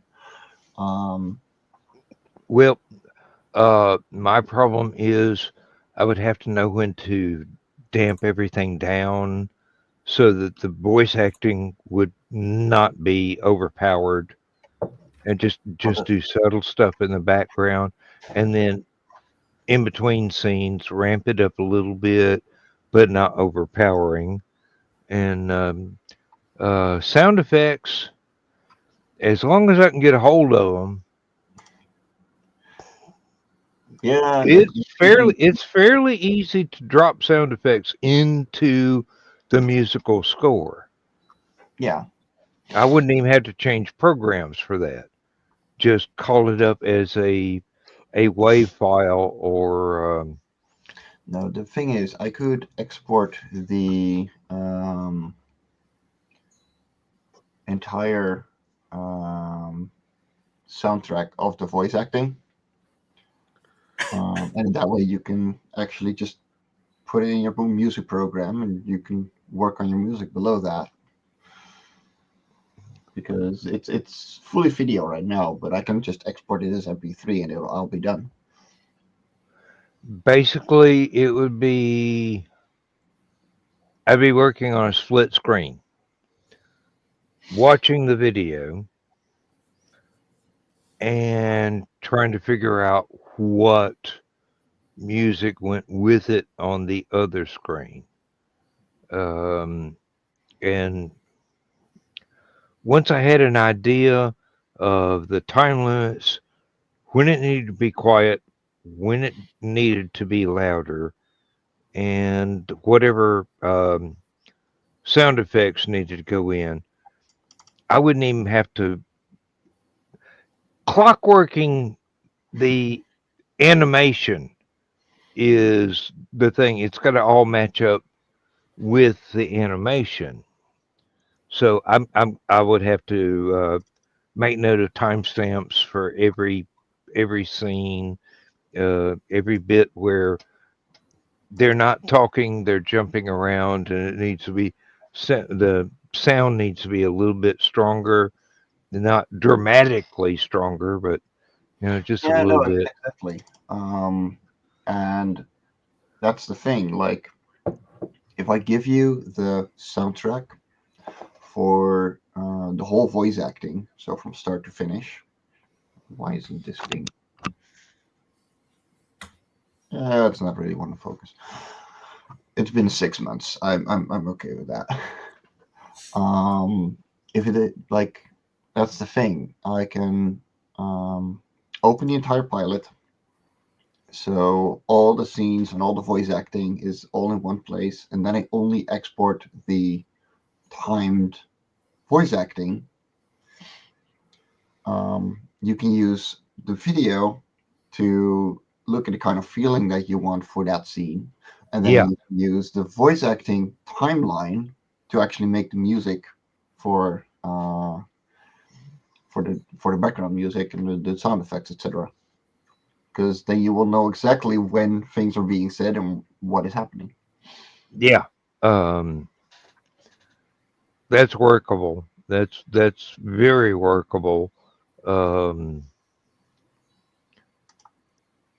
It would be nice, but not essential, to see the actual animation going on, so I can get a feel for. Oh, this is this. Okay, this is happy. This is sad. This is Yeah, weather. This is um, despair. This is elation. And a lot of that will come through from the vocal cues from the voice actors. But then again, the actual animation itself, even if it's not fully colored in, as long as it's timed correctly. yeah, Uh, exactly.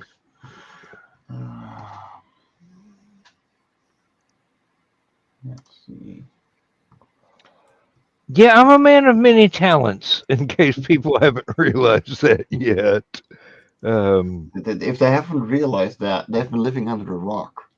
I haven't been paying No, attention. I don't exactly hide my light under a bushel, but then I don't broadcast everything either. Wait till you see me cook. That's good. I've now got 2 cameras that I can record the Captain Dan's outdoor kitchen videos on.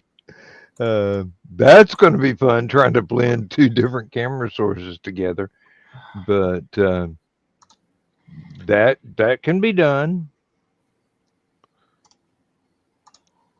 So just out of curiosity, is music coming through for anybody right now? I don't hear No. anything but voices. Nope. Hmm. Oh, you're trying OBS. Okay. Wait a minute. I heard something just briefly there for a second. For a second, yeah. Oh, I heard a bass note. How do I select everything? So it's not really coming through all that loud.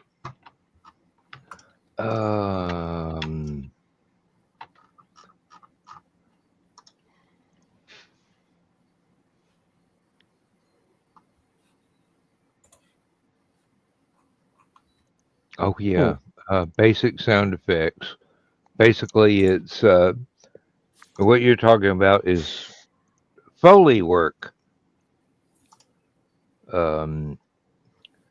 Crunches and thumps and splashes and things like that. I'd have to find sound files that do that.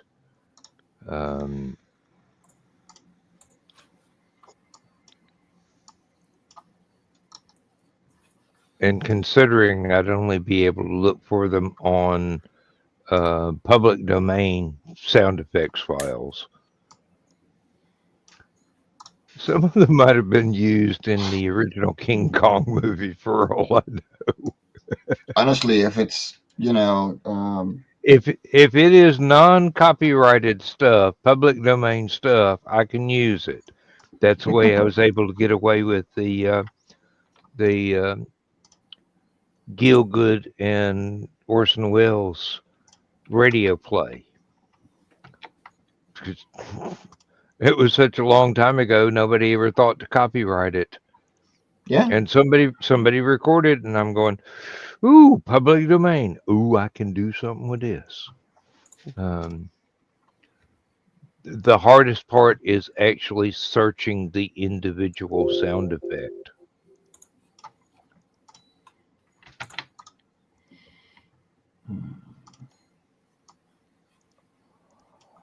Yeah, folks, I was worried this was going to be like a 10-minute show, and it's turned out to be longer than 2 hours. So buckle up.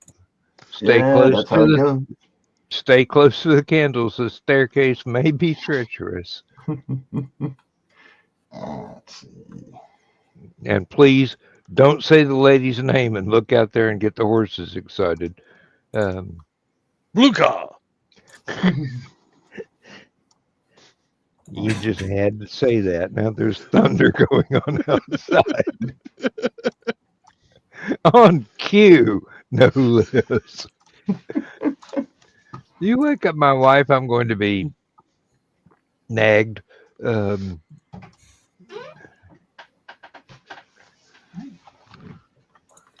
Oh, hello. Good to see you again. Oké. Had jij de slaapopbouw gemaakt? Nee, die hebben we nog niet gemaakt, anders zou die koud zijn bij de tijd dat ze wakker wordt. Ja, oké. Oh, prima. Blijf gewoon lekker daar hangen. Dat is helemaal prima. Ik ga dat nu ook horen eruit halen samen met haar ontbijter. Helemaal goed. Ja? Ja, rustig aan die. Dankjewel. How is loosing the baby? So the short answer would be they're okay. But like the last 6 months really took a toll on all of us. Yeah. And that's the thing. Like it's been rough. And well, I know for a fact that stress is never good for a family. no, it's taken a toll on us, especially with having to live with my mother-in-law for 6 months. And don't get me wrong, like she was absolutely wonderful, but we had no privacy. But I could move in a wheelchair there for the entire day. And go to the actual bathroom in my wheelchair and go, into the living room and everything. But there, you couldn't go anywhere. And especially with the first couple of weeks, it was rough because I wasn't doing well. I don't do well on medication. I understand completely. So it took a toll on us, and yeah, like we're slowly settling in. It's finally starting to feel like a house. So welcome to the attic. Yeah. So this is the new setup behind me. Oh, wow. And Yes. over there is part of the actually let me pull you up. That is part of the bookcase that I built in 2023. Nice. And so I got my art desk. I got my normal desk. I have my printer right beside me as well. It's gigantic. Like this place is twice the size of our apartment with 2 stories. So you got downstairs, we got a huge living room, so Aurora can just run around, do everything. Then we got 3 bedrooms. The biggest bedroom is bigger than Lucer's smallest apartment that she ever lived in. And then we have an attic that is massive. So yeah, we're still going to add an extra table because Lucer's like, yeah, I want somewhere that I can actually work on sewing stuff. And well, we can. Like, there's space. Yeah, Yeah. it's it's it's it's um it's a silver lining. So Your art table looks an awful lot like the drafting table that Dad had, and Mom demanded that I bring back because it disappeared when I moved out, and she knew I was the only one that moved out. So that this mystery was was not easy to solve, or not hard to um solve. But yeah, this one was not even that expensive.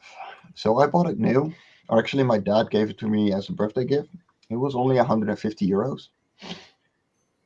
So I'm incredibly that's happy with it. awfully good quality for an art table.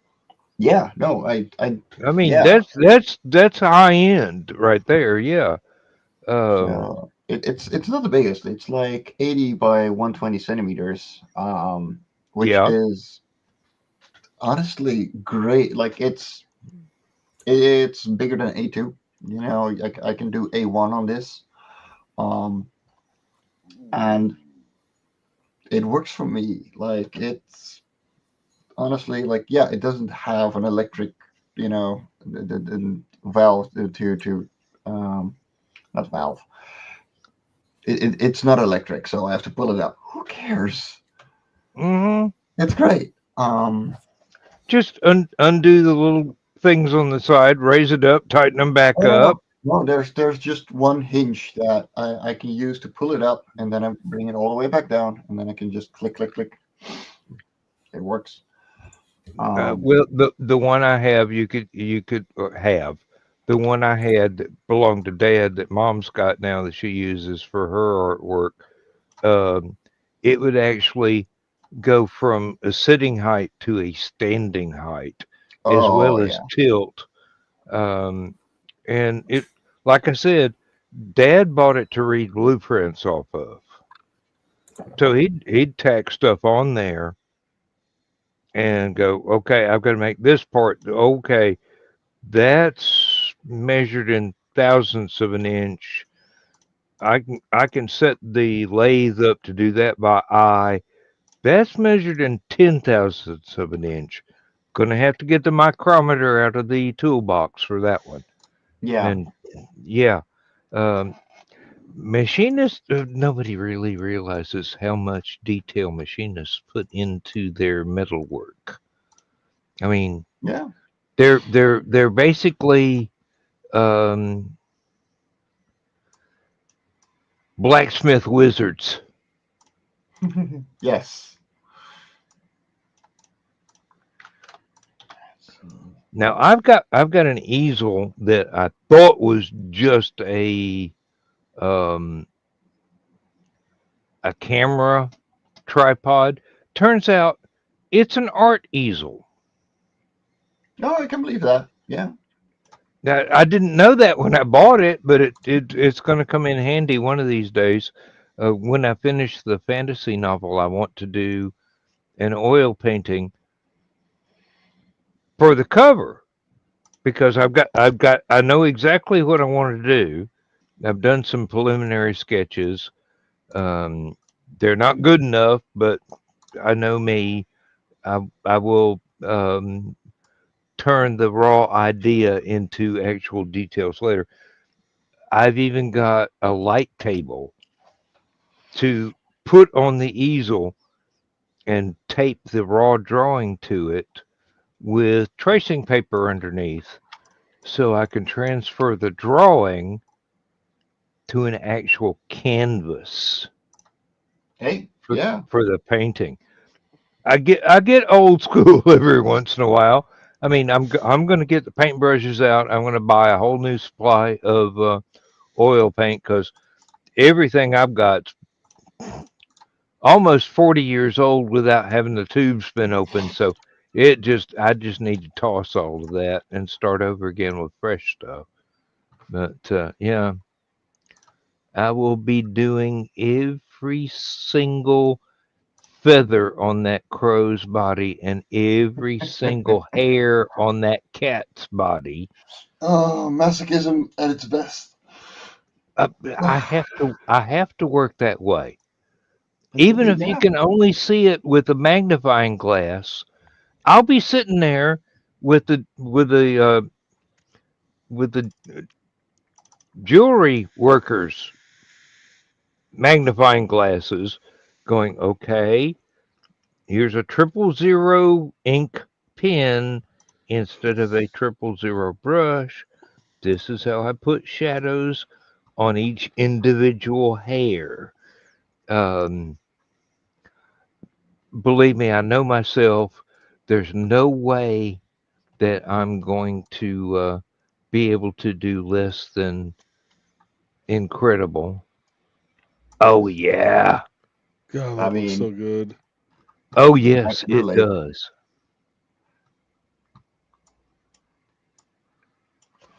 So this is my old new project, Sage of Sunset. My mouse isn't working. And No, my, all the line shading that you're doing. yeah, cross hatching. Yep. I'm used to that from 1930s, 1940s science fiction Oh yeah, illustrators. yeah, and it's still And being very much used today. oh yeah, and it's but only by the people that really want to put in the work. Not really. It's more common than you think, but what a lot of people do is do hatching, so they're only going one direction, and I don't have too much of it. So, like here, you got the one page that is more horizontal. Then, because it's moving, it's a little less. It's a little more Hmm. curvy.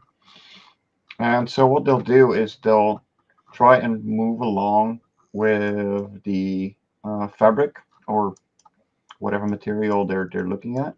Yes. And here, I tried to do charcoal.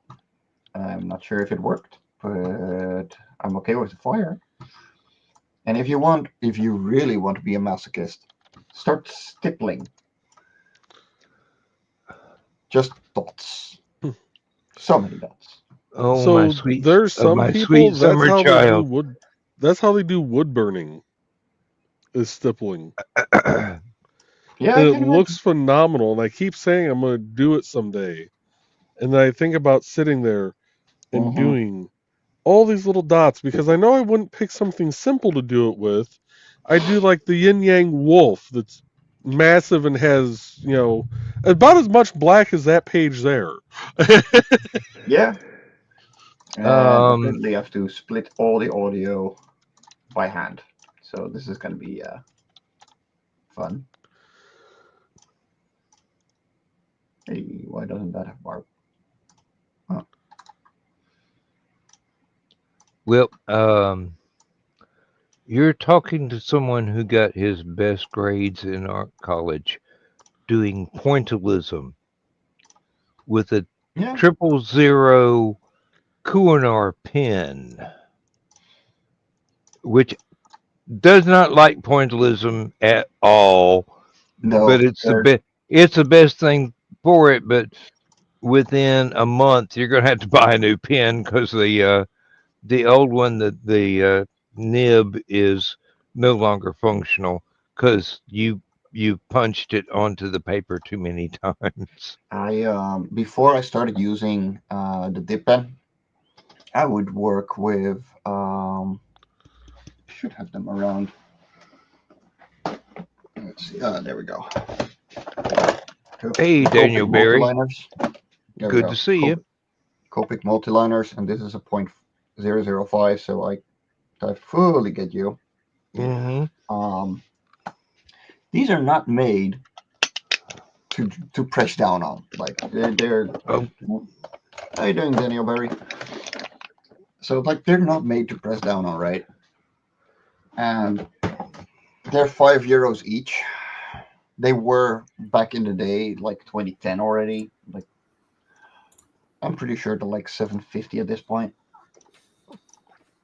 Well, the ones I was getting at University of Georgia, either in the bookstore or at the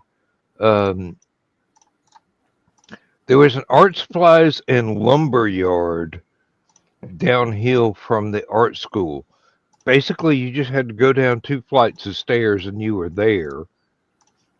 And they had the same stuff, slightly different prices on things, but those pens were about $10 a piece in the 1970s. And I'd go through about one a month. The worst part was having to reload the cartridge, because they were like a nib pen. They had to have an internal cartridge of ink. Oh yeah. They weren't like a felt tip that had some enclosed thing, and when it was worn out, you tossed it. No, you could refill that as long as you were not pounding Not an idiot. away on the Yeah. paper doing pointillism, because that's very rough on that particular style of pen. Yeah. But I needed that to do the amount of stippling that I was doing, so I could do 3D effects as well as coarser outlines and things. And I kept getting these amazing grades for stuff. I'm going, ooh, I could have done that a whole lot better. Mm-hmm. I was in a hurry because the project had to be due by a certain date for class. And the professor walked by and go, "You're making me look bad. You know that?" Mm-hmm. That's the thing. Like, a lot of people tend to forget that you see all your flaws, Mm-hmm. and they're Well, that was actually her way of giving me a compliment. oh yeah, no. That's the thing. Like, that was an actual compliment. Well, like, but while they're saying that, you're like, yeah, but I can see this is wrong and that is wrong and this sucks. What are you talking about? Making you look bad? Like, you got more experience than me. What do you mean? Here's where the pen died, and I had to go buy another one. That's why this line under here is darker than the one up there. The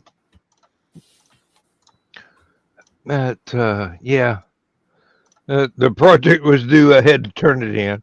It's half finished, but you set the deadline. I didn't. I just chose the most difficult way to do anything. I'm only now realizing my microphone is all the way over there. How well am I being heard? We can hear you absolutely clearly, or at least I can. Huh. Good microphone. Yeah, no, but it's literally like pointing away from me as well, like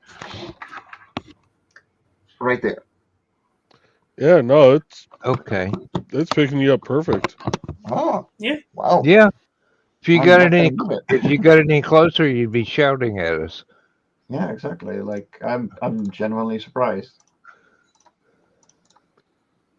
Let's see. I actually like seeing the contrast between the animation cells and the waveforms of the sound of the voice actors. I'm just going, ooh, okay.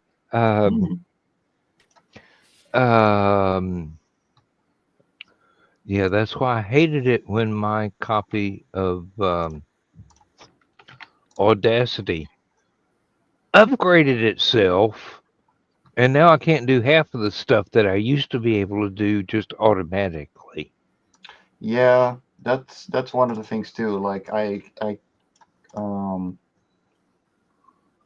me see how loud this is for me. Don't start it because it's gonna be really loud otherwise. 'Cause- No, I've already pulled it off the screen. It's just sitting back there going, add to stage. yeah, no, exactly. Like If you 'cause- want me to pull it back up, I can. no, I normalized everything, so some things are gonna be a little too loud, especially when Nita is talking. She's very good at that. Why am I not surprised? Yeah, no, that's fine.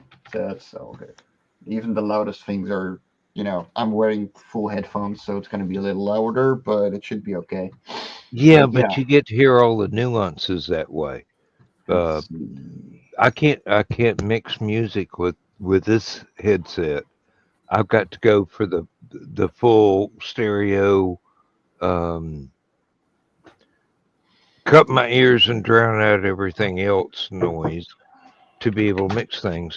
Because if I don't do that, when I got a piece of music I'm trying to mix, Lindsay has to hear it on infinite repeat for like 2 days. And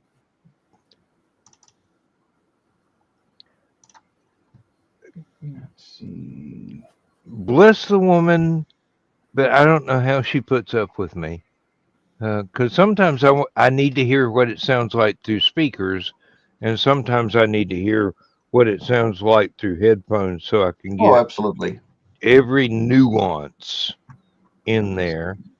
And I'm going, nobody's ever going to listen to this through headphones. Then I find out a lot of people do. That's the only way they can hear everything. Oh yeah. Like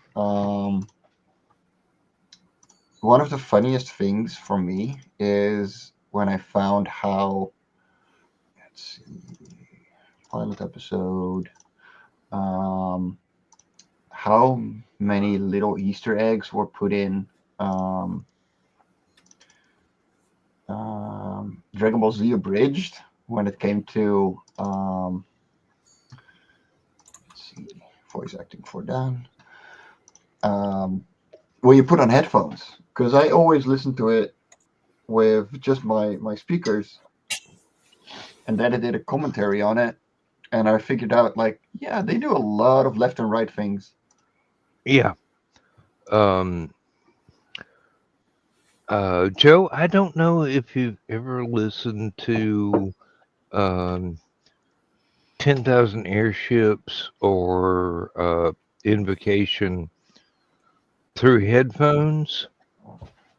Or as Stephanie said, if you were listening to Displaced Detective and you're just using speakers, you're missing 50% of the sound. Because No, I listen to most everything through the headphones. Because otherwise, the only thing I have down here for sound is either coming through the speaker built into the Mac, the little home AirPod that I have back there, or the crappy speaker built into one of the two monitors on the game machine, which I don't know which one has the speaker. Fair enough. I just know occasionally I'll be sitting here going, I hear, man, the sound's low, and I'll be turning up the volume on the headset for the computer behind me. Why is it not getting louder? And I'll move the earpiece off and go, oh, it's coming from a monitor. Fuck, I gotta figure out my sound settings. God damn it. works that way sometimes. But yeah, I've got USB headset. It's doesn't even have a microphone, but it covers my ears, and I can crank it in there, and I can turn off all the boosts and the filters and stuff that the computer would normally throw in. Mm. So I'm hearing the raw sound. And I mean, when people listen to 10,000 Airships and they don't realize that's some of the orchestral parts are like 47-part harmony between the instruments. Not a single vocal, but it's like there's trumpets, trombones, tubas, French horns, um, oboes, clarinets, and it's there's nothing more satisfying than working with a whole orchestra and being former um, concert band, jazz band, marching band, actual musician, and then working with Jim Parnell and Dave and some of the other guys that I actually had to toss out of my house because I'm tired of having a bunch of drunks hanging around. Oh, hi, Nick. Hey, Nick. Evening, well, morning, Nick. Let's see. Yeah, really, you're up late. Well, glad to have you here. Yeah. When you've got an entire orchestra at your fingertips and the magic is flowing, I mean, you can't do everything on the fly like you'd want. With this program, I'm restricted to pre-recorded patches of instruments that are, really short things, and I have to piece together into something longer. Or in rare instances, there are things when I can actually customize a sound that the patches don't have. A keyboard, a drum pattern. Never tried it with saxophones or trombones or anything like that, but I really need to do that with piano and maybe harp.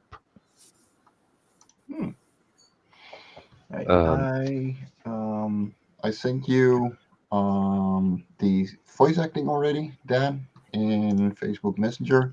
I'm uploading the pilot work in progress as well, so I'm going to share that afterwards. And then, yeah, I'd love to see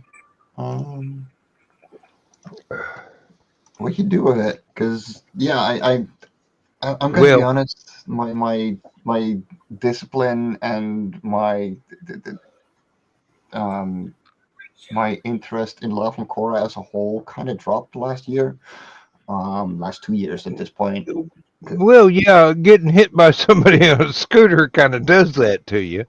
Well, no, even before that. Like the thing was, I always used art to fill up a space that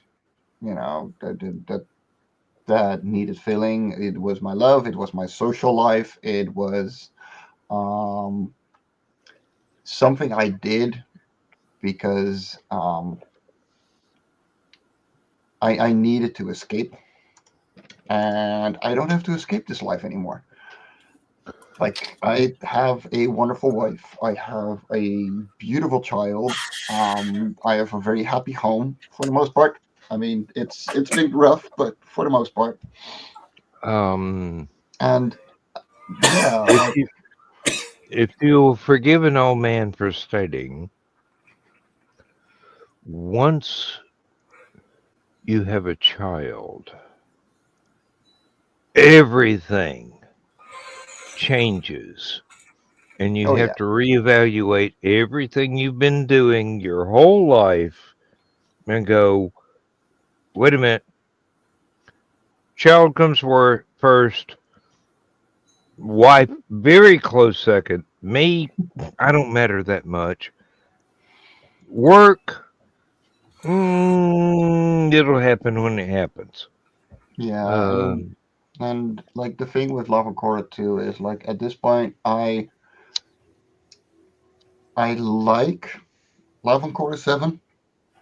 I am okay with what came out of it. I could have done so much better. And like I really went with good enough just to finish, and I think that um it shows that I needed a break from the series. I needed a break from art. Um yeah, no, like exactly. If reality is great, why would I want to escape it? Um yes, and this one touches home. mhm. Yeah. Um, But yeah, I got scripts ready to go, for ages still. And I don't want to let go of the series because it is something I'm very proud of. But with Love and Chorus 7, with the Bond, I at least left on a high note, or at least high enough where I can say this is mine, and I still feel this is mine. And when starting on 8, like Luce immediately went, I'm sorry, but you're using like you're stuck. You're stuck in your own way. You're stuck in your own style, to a point where it's detrimental for the story. And she's right. I don't want to hear it, but she's right. yeah. Tell me about it. Uh, last time Lindsay read one of my manuscripts. Oh my God, I've never had a harsher critic in my Mhm. life. But yeah, she was Look, right. behind She every was. single successful man, there is a very critical woman. That makes them buy a boat and go fishing more than they actually work on their work. Yeah. Uh, Yep. No. no, I know why my dad bought a boat. Uh, it's the No, only way to get away from the farm and just feel nature on your skin and no, that's one of the maybe catch something to eat, but that that's that's that's a secondary benefit right there. that's one That of the biggest things that I love about this place. There is a forest 10 minutes walking away from here, whereas I used to have to drive for 20 minutes, either on bike for 30 or with my car for 20 minutes to just get out. I uh, I walk to the nearest roundabout, I turn a right, and I walk into a forest.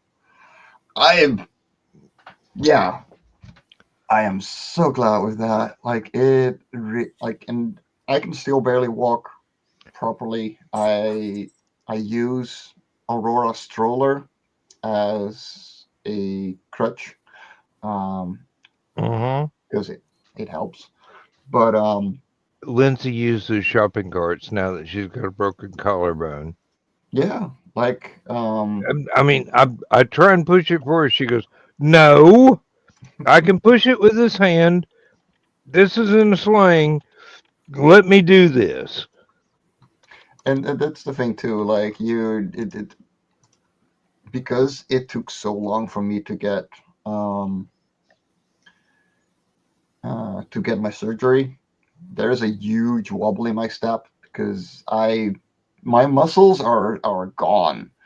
Like it's awful, and I'm I getting had there. I got my physiotherapy, and then they're doing a great job, but there's a I wobble in had my step. I waddle. It's awful. I had the same thing when I had tibial plateau fracture, and now I've got 2 titanium screws holding my knees together. Although it's healed, and I looked at the X-rays, and I looked at the doctor and go, "Well, damn! If it wasn't for the anesthesiologist, I could have done this shit myself. I got a power drill. It's a Phillips head. Jeez." Um, but now I have to be careful walking through airport metal detectors. They usually have them high enough to Yeah, beep titanium gets on the steam. pins in my knee, on the screws in my knee. Yeah. Yeah, like the worst thing I have to not think about when I'm thinking about the surgery is they broke off the head of my upper leg bone Mm-hmm. to jam that thing in there, and I'm going, well, thank fuck I wasn't there for it. Hmm. Did you have the thing where the anesthesia lost you a day Oh no worth no! of I was memories? out for about 4 hours. Well, same with me, but um, the day before, my short-term memory had not transferred to my long-term memory. Hmm. The anesthetics erased that, and my friend that was driving around to the different doctors was going, "You don't remember yesterday? You told that doctor off something fierce that you wanted a second opinion." I mean, he was going to operate on my hand and leave my leg alone. We went to the orthopedic clinic, the one that works on the football players for University of Georgia. He goes, "Your hand will heal fine. I don't have to do anything to that. We got to fix your knee." Yeah, no, I can imagine. Yeah. And that first doctor was really pissed. Evidently, I cussed him a blue streak up one wall, across the ceiling, and down the next wall. And I don't remember a word of it because that was the day before I had the surgery done. So No, yeah, I lost an entire day. I But mainly lost. Like I know I was grumpy the first couple of weeks after the accident, but I was on oxycodone and naproxen and the whole shebang for 4 weeks straight. yeah, I don't do and well on opiates. I'll admit that because God, I get grumpy. But they yeah, do change your personality a yeah, little bit while you're on them, and then when you then wean you get yourself off. off of them, you go, "Oh fuck, what did I do?" Yeah, I know. I don't remember half the conversations, but like that was not great. Um, and I'm really sorry about that. But yeah, I don't remember half of it, and that bothers me even more. But yeah, the idea that and especially at first, like I know better at this point because I'm feeling better and it's getting there. But Well, the Nick just is not. continually giving you compliments here. Yeah, Like, no, I know, and thanks, Nick. You're great yourself as well, and let nobody tell you otherwise. yeah, we almost all of us have realized that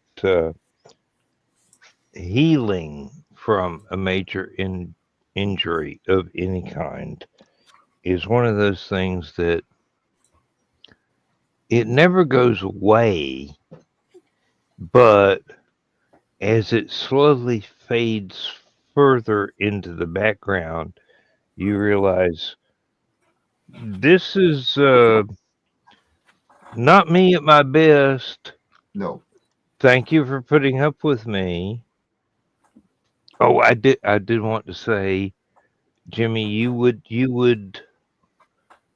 absolutely love the property I own back here. I can All imagine. I've heard you talk about it.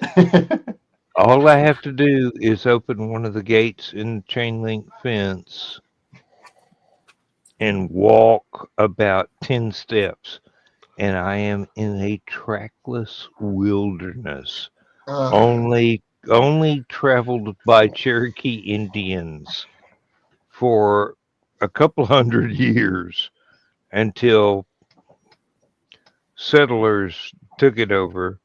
I mean, seriously, it's not exactly a virgin forest anymore, but it's one of those places where if you walk far enough back, you cease to believe in civilization. And you're going, did I bring a sleeping bag? Did I bring a tarp? I think I've got enough stuff to build a fire on my own. One of the I'm sorry, gentlemen, Kitty. I'll have to fill up the bowl. I gotta dip out of here, so All right. I will see you all next time. Take Yeah, care, me Joe. too. Thank seeing you you, very guys. much for sticking around, both Yeah. of you. Very much appreciated, and well, I love hanging out with you guys. So it's been too long again. We need to get you on a closer time zone. I'm just saying. Yeah, no kidding. Well, That or we need to come to your time I mean, zone. to be fair, one of it's the two. 7 a.m. right now. So like this is my early morning, and I told like Luce woke up. Like Luce forgot to turn off her alarm, so it went at 5 this morning, and we both just went, I can't sleep anymore. And then I was like, wait, it's Friday, so Dan should be up. And I was like, oh, you're still up. Well, I might as well just hang out. yeah, really. Exactly, Nick. Yeah, Nick, I've got a lot of work to do outside tomorrow. Good luck. Well, I've got to go to the what do you call that? That's international. I've got to go buy a new screen door. Hardware store. Hardware store. Yeah, Yeah. and yeah, it's I'll have to go to Lowe's and pull the damn thing off the shelf. I don't need the framework. I just need the door. And because the old one, Yeah, I know. it swallowed paint like well, if you've ever seen Green Acres, there was an episode where he painted the house and then he could hear it groaning because the wood on the house couldn't breathe. Yeah. So it just sucked in the paint, and all the wood around it was fine, but the door itself did not fare so well. Yeah. So I've got it's only a matter of 8 screws and undoing a spring and putting the new one in place, redoing those same 8 screws, and putting a little wall hook in there for the spring to fasten onto. I probably will go for a new spring as well because that one's about 20 years old. Yeah, it's probably time to just replace that too. Yep. And then we've got a contractor coming by. He's going to pressure wash and Clorox the entire framework of the screened-in porch and repaint it for us. Nice. Yeah. And then he's also going to fix the floor where this 60 some odd year old house is starting to sag in the middle. Mm. They will do that. Yeah. Do you have Um, like a fireplace or something in the center there, or like where it's no? Okay, refrigerator and water heater. that can do it too. Mhm. Yeah. There's a lot of weight there. Um, But I'll see you guys later. Yeah. Take care. all right. I guess I really ought to just go ahead and call it a night too. Yeah, that's so good. No worries. Oh, that's okay. I got the message. I got the alert for the message, so I'll be able to listen to that. And if there's any video applied to it, I'll be able to watch that too, even if it's just sketches. It'll give me an idea. And No, it's so the pilot with the video is just a video file with the sound added as well. So you have like most of it is still storyboard and really rough sketches. But there's a couple of finished scenes as well. I'm further with the progress than what is actually in this one. I still need to replace some of them, but I just haven't yet. But, it'll be all right. The audio will give me enough clues to know where things have to be Yeah, quiet and when things can ramp up a little, but not overpowering. Because that's the thing with a soundtrack.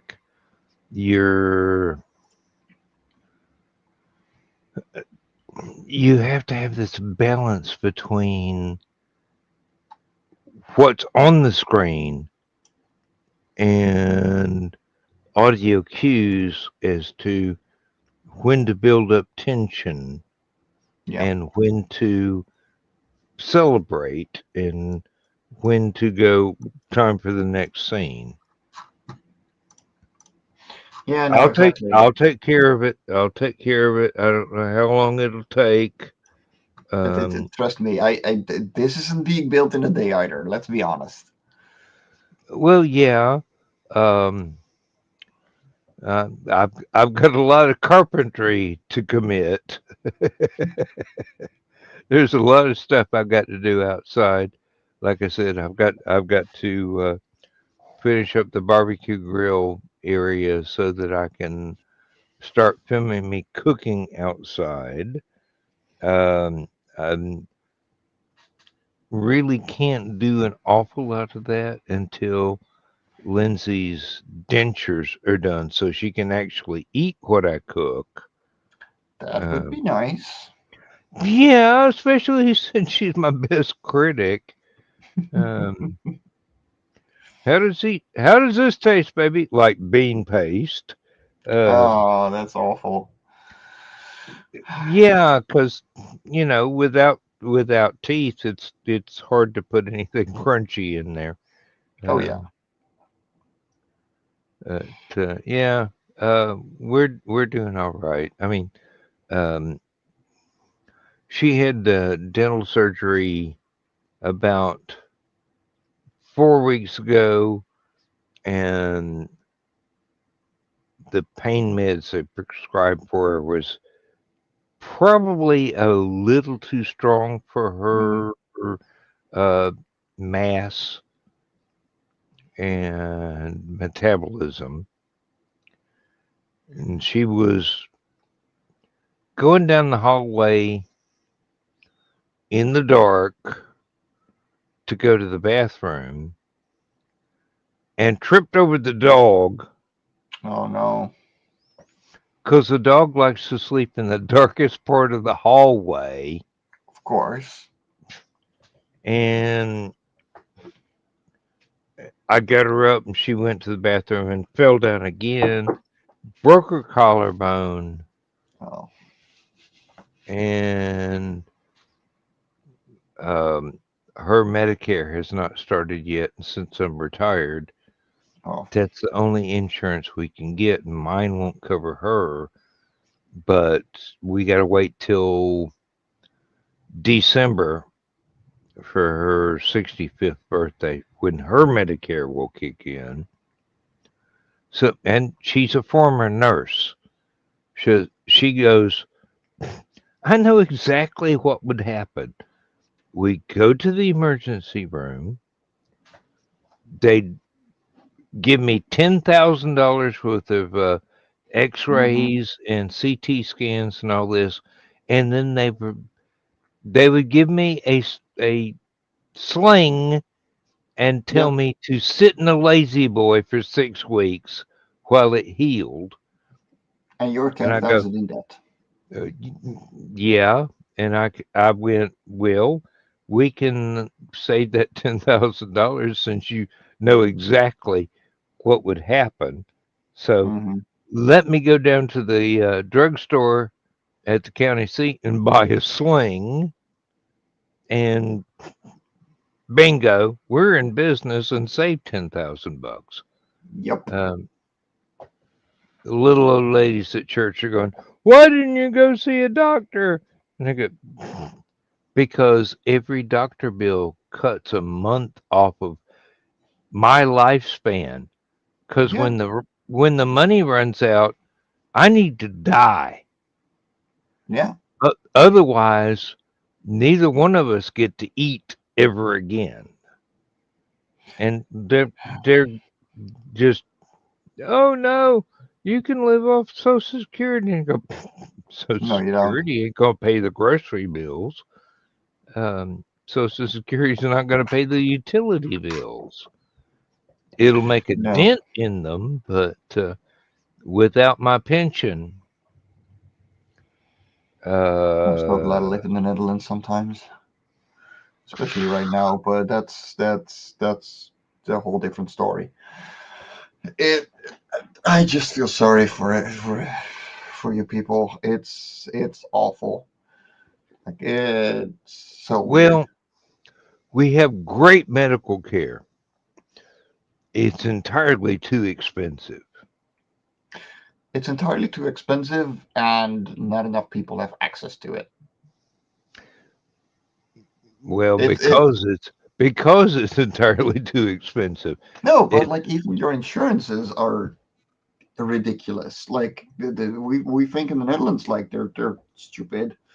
Like Luz and I pay nearly 400 euros for our medical insurances, but like and combined like 385 or something.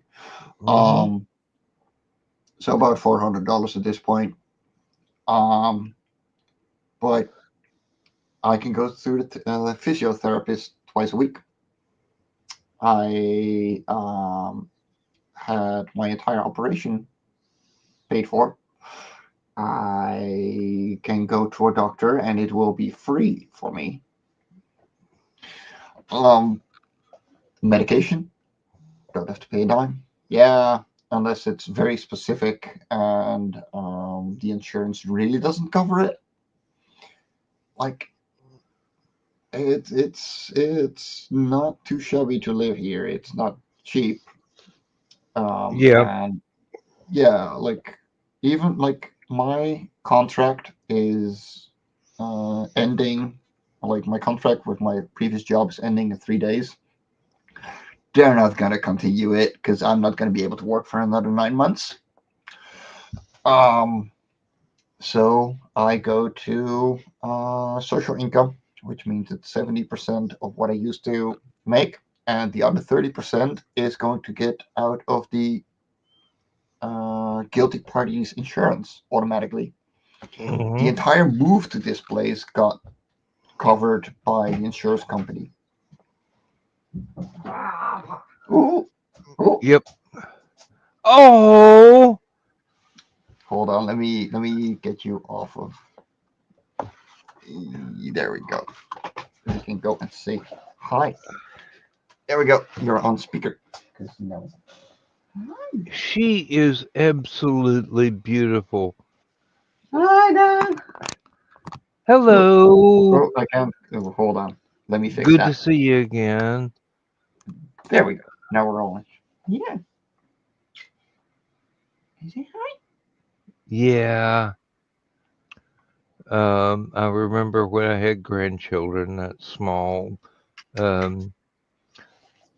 All of my children, I had to marry their mothers in order to get them. So never got to raise them. They were usually teenagers by the time I met them the first time, but grandchildren I did get to raise. And she's Yeah, just they're fun. absolutely adorable. Yes, she is adorable. But she's also very naughty. She's Well, being. she's a girl. What do you expect? She Yeah, knows yeah, she's yeah, going to but get she's away very with everything all of her life. Go. Come on.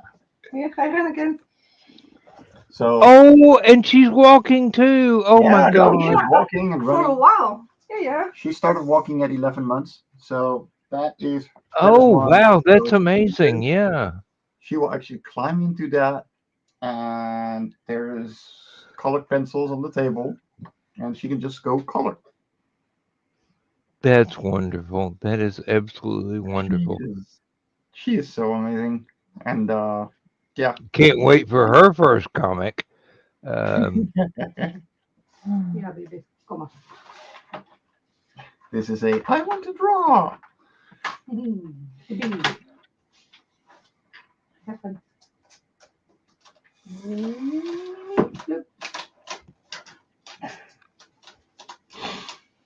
I remember one kid I grew up with. He never used anything but a black pencil and a black crayon. Did us all his drawings that way. Turns out he's totally colorblind. Oh yeah, that'll do it. He sees everything grayscale. Or this was Yeah. like almost 50 years ago. But he saw everything grayscale, so he was good at doing what he saw, but what he saw was not colors. Yeah, no, and that's the thing too. Like 50% of the male population is partially colorblind or fully colorblind. A lot of people forget that, and like partially colorblind can be I don't see magenta to my blue is green and my red doesn't exist. Mm-hmm. To yeah, I only see grayscale. Yeah. And here I am. I had a color theory teacher that was amazed that I could see finer gradations in color than she could. And I'm going, well, my mom is a professional artist. I've been taking lessons all my life.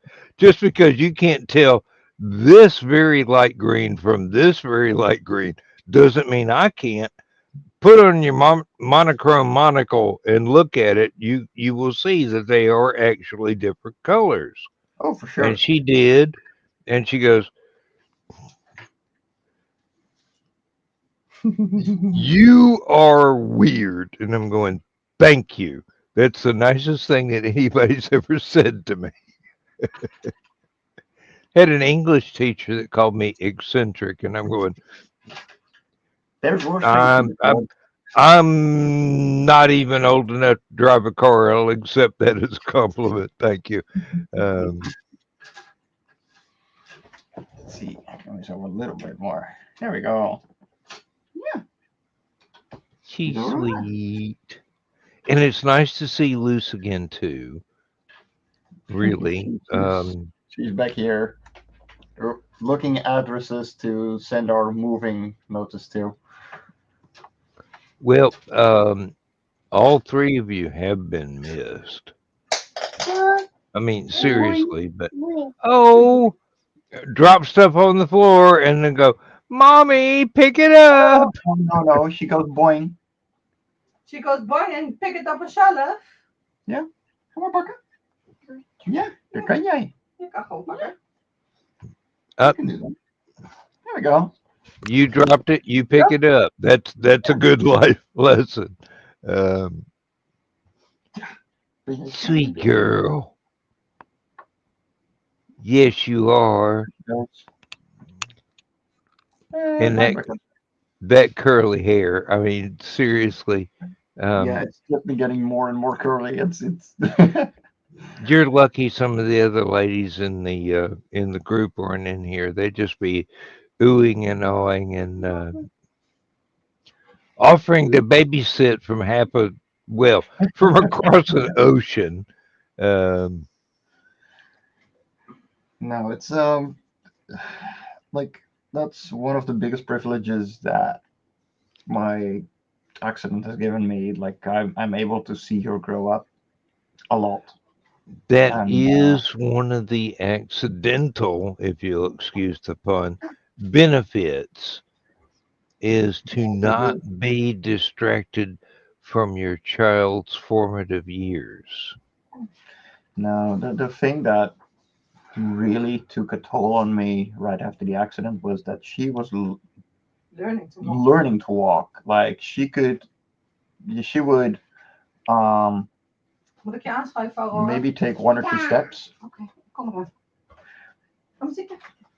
And then hang on to something, and yeah, hi. And suddenly you found yourself in the same situation. Well, the thing is, like, I couldn't walk at all. I was in a wheelchair. Like, the doctor said, you got to sit down. Period. So like running around with her, and teaching her to walk and support her, couldn't do any of that, and that really took a toll on me. Yes, really did not that help. that will do a number on your ego. Yo. Oh, sweet girl. Ooh, No, don't play with the computer. Oh, yes, she does. Like, so I'm just gonna. Ik ga even naar de zenuw. Ja, helemaal goed.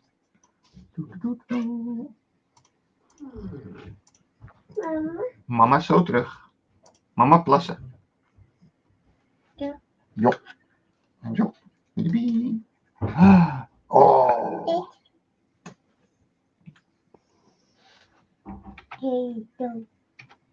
Hold on. I know who your next crosshatch artist is going to be. There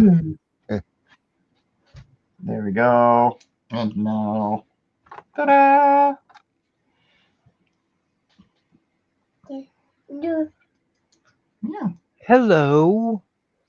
I don't know if you can see me, but I hope so. Oh, yeah, she can. She can. I remember when you were just a baby in diapers. Of course, you're still in diapers and you're still a baby, but this was a teeny tiny one. No, we started potty training earlier this week. She is.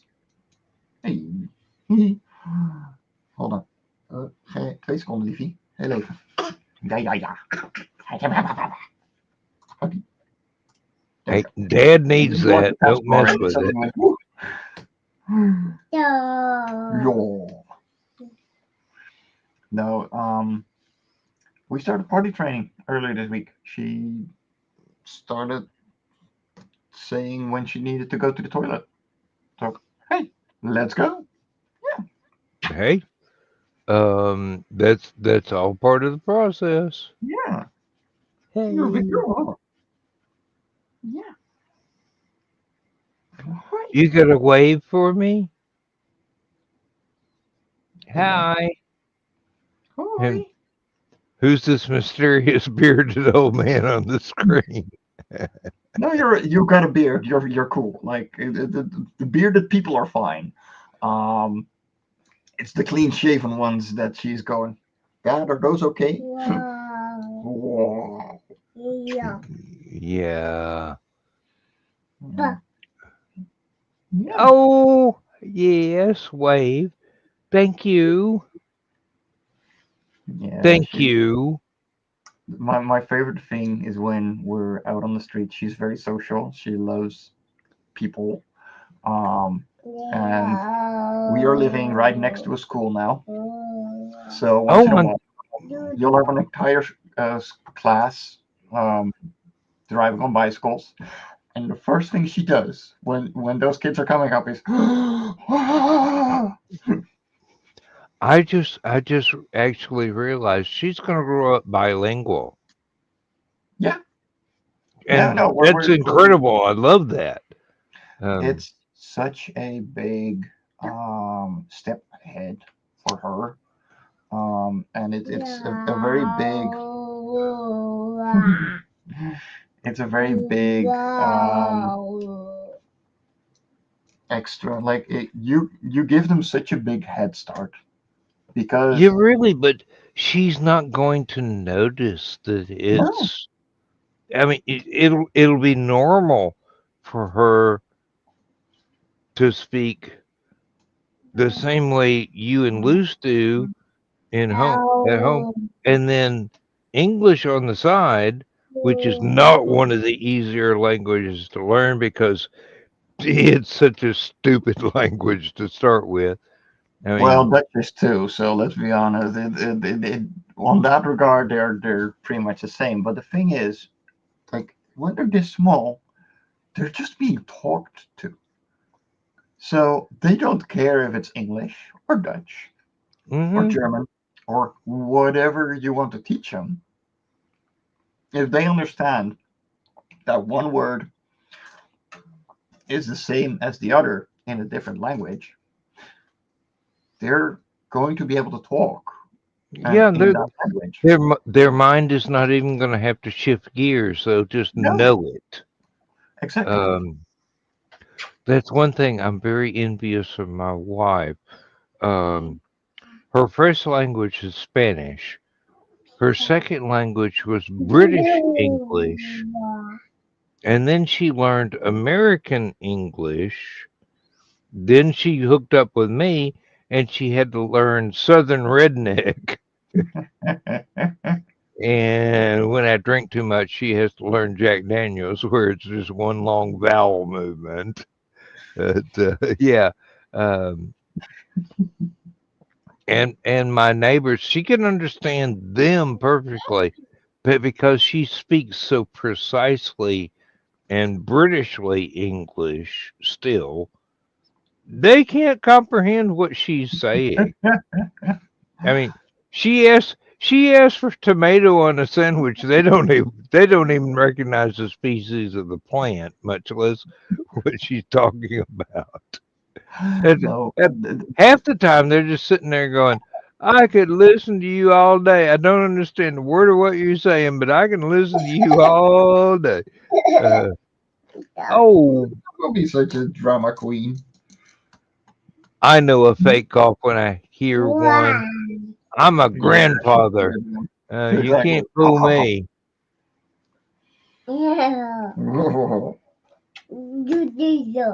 Yo, come on. Yeah. Mhm. All right. It's probably about time I ended the stream. It's gone on for 3 hours. Yeah. Uncle Carl's gonna complain mightily about this, but then by the time he gets this far, he'll understand. Um, yeah. Aurora, good night. I'm in a different time zone, so it's bedtime for me, even though it's just morning for you. It's bedtime for me. And thank you for popping in, Mike Jimmy. Really appreciate it.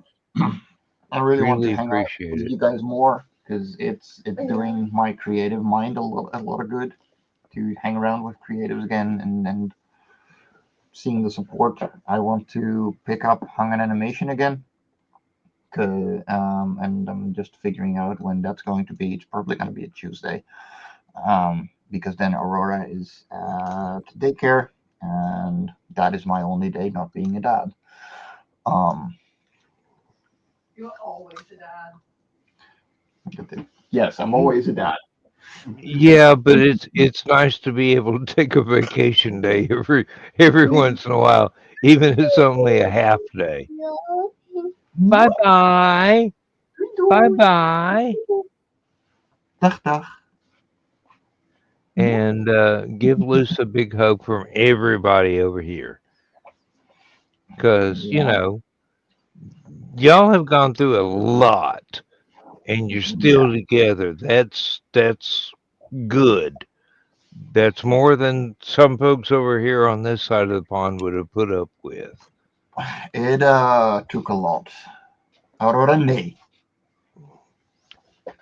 It takes a lot from everybody in the family to make sure everything's still working. Je moet maar kijken. All right, I'm going to switch over here and play the end credits and close everything out. Thank you, Mike Jimmy. I have missed you, and I hope your health continues to improve. It has done so quite rapidly, which is for this kind of operation, that helps.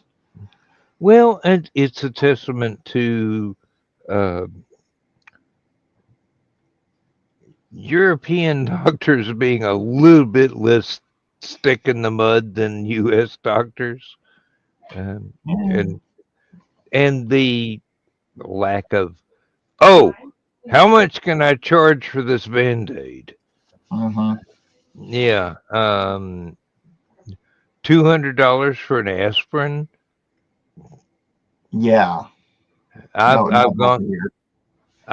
gone through hospital records of my stays at various times, and they prescribed me crutches. I've still got the damn things. I paid for them. I'm not turning them into the hospital so they can reuse them. Come in handy a few times. Oh, believe that. I've still got the walker that when my knee was broken, I went, I'm tired of these crutches. Let me see how good I can get along with this thing. And within 3 days, I was walking. I was hobbling, but I was walking again.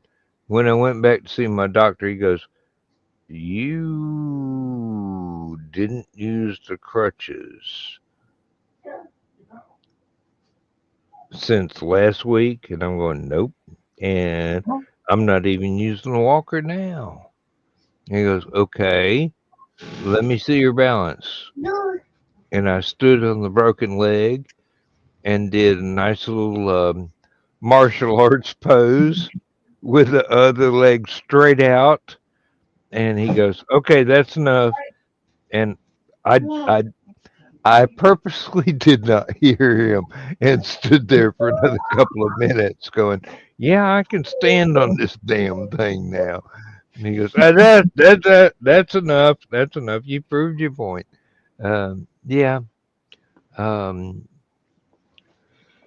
Once you start healing, when it's safe, exercise, walking, even if you got a hobble, is a good first step. Yes, no, that's the thing too. Like being able to just walk around with the stroller as support for a long time means that I can do groceries. I've been on a bicycle again. Yeah, and a grocery cart is not a bad excuse for a walker. You got a handle and you got wheels. You can roll that sucker around and lean on it, and and it works. And it does. Yeah, like I could take a walk for like 1.5 hours with her. Then just it was a bit too much, fair enough, but it felt so great to be outside. So yeah, in a grocery store, hour and a half pushing a grocery cart, You're still in the cereal aisle. Yeah, no, I was still in a forest. I have my preferences. Hey, yeah, one of the things I'm going to include in the cooking videos is walking around in the woods behind my house, so people can actually see what my life is like. And hopefully I won't have any coyotes show up while I'm filming, but if I do, Yeah. What is your... well, good night, Mike, Jimmy. Yeah, take care, man. We'll see I'll you keep in later. contact. The sooner the better. Last But night, you dropped a sock in the bucket of water. Oops. Oops. tomorrow's laundry day. I've got to take laces out of a pirate shirt so my wife can wash it and iron it. And then I've got to take a photograph of it first so I know how to put the laces back in. It's even got laces on the cuffs, and I'm going, how Oh, are you yeah. supposed to do that without a squire? I mean, seriously. I know one of those too. I can't tie knots with one hand. We'll have to figure this stuff out as we go along. Good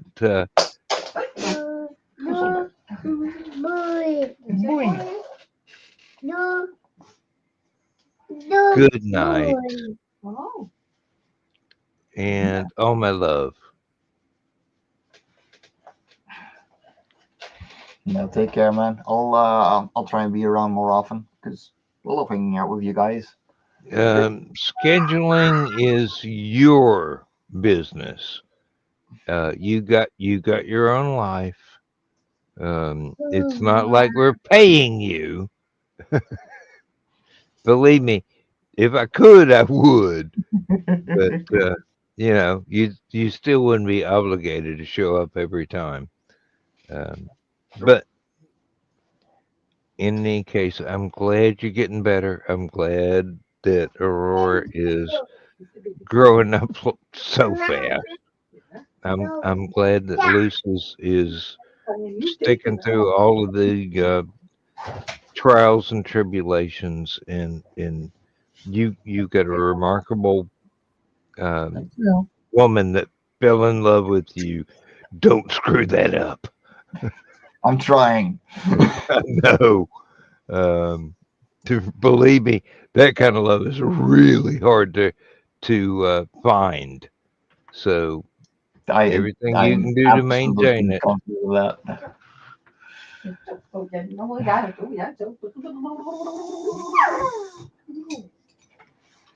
We'll see you later.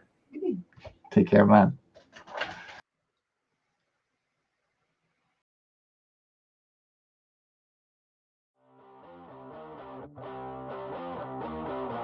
Transmission overload. System will shut down.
System will shut down. System will shut down. System will shut down.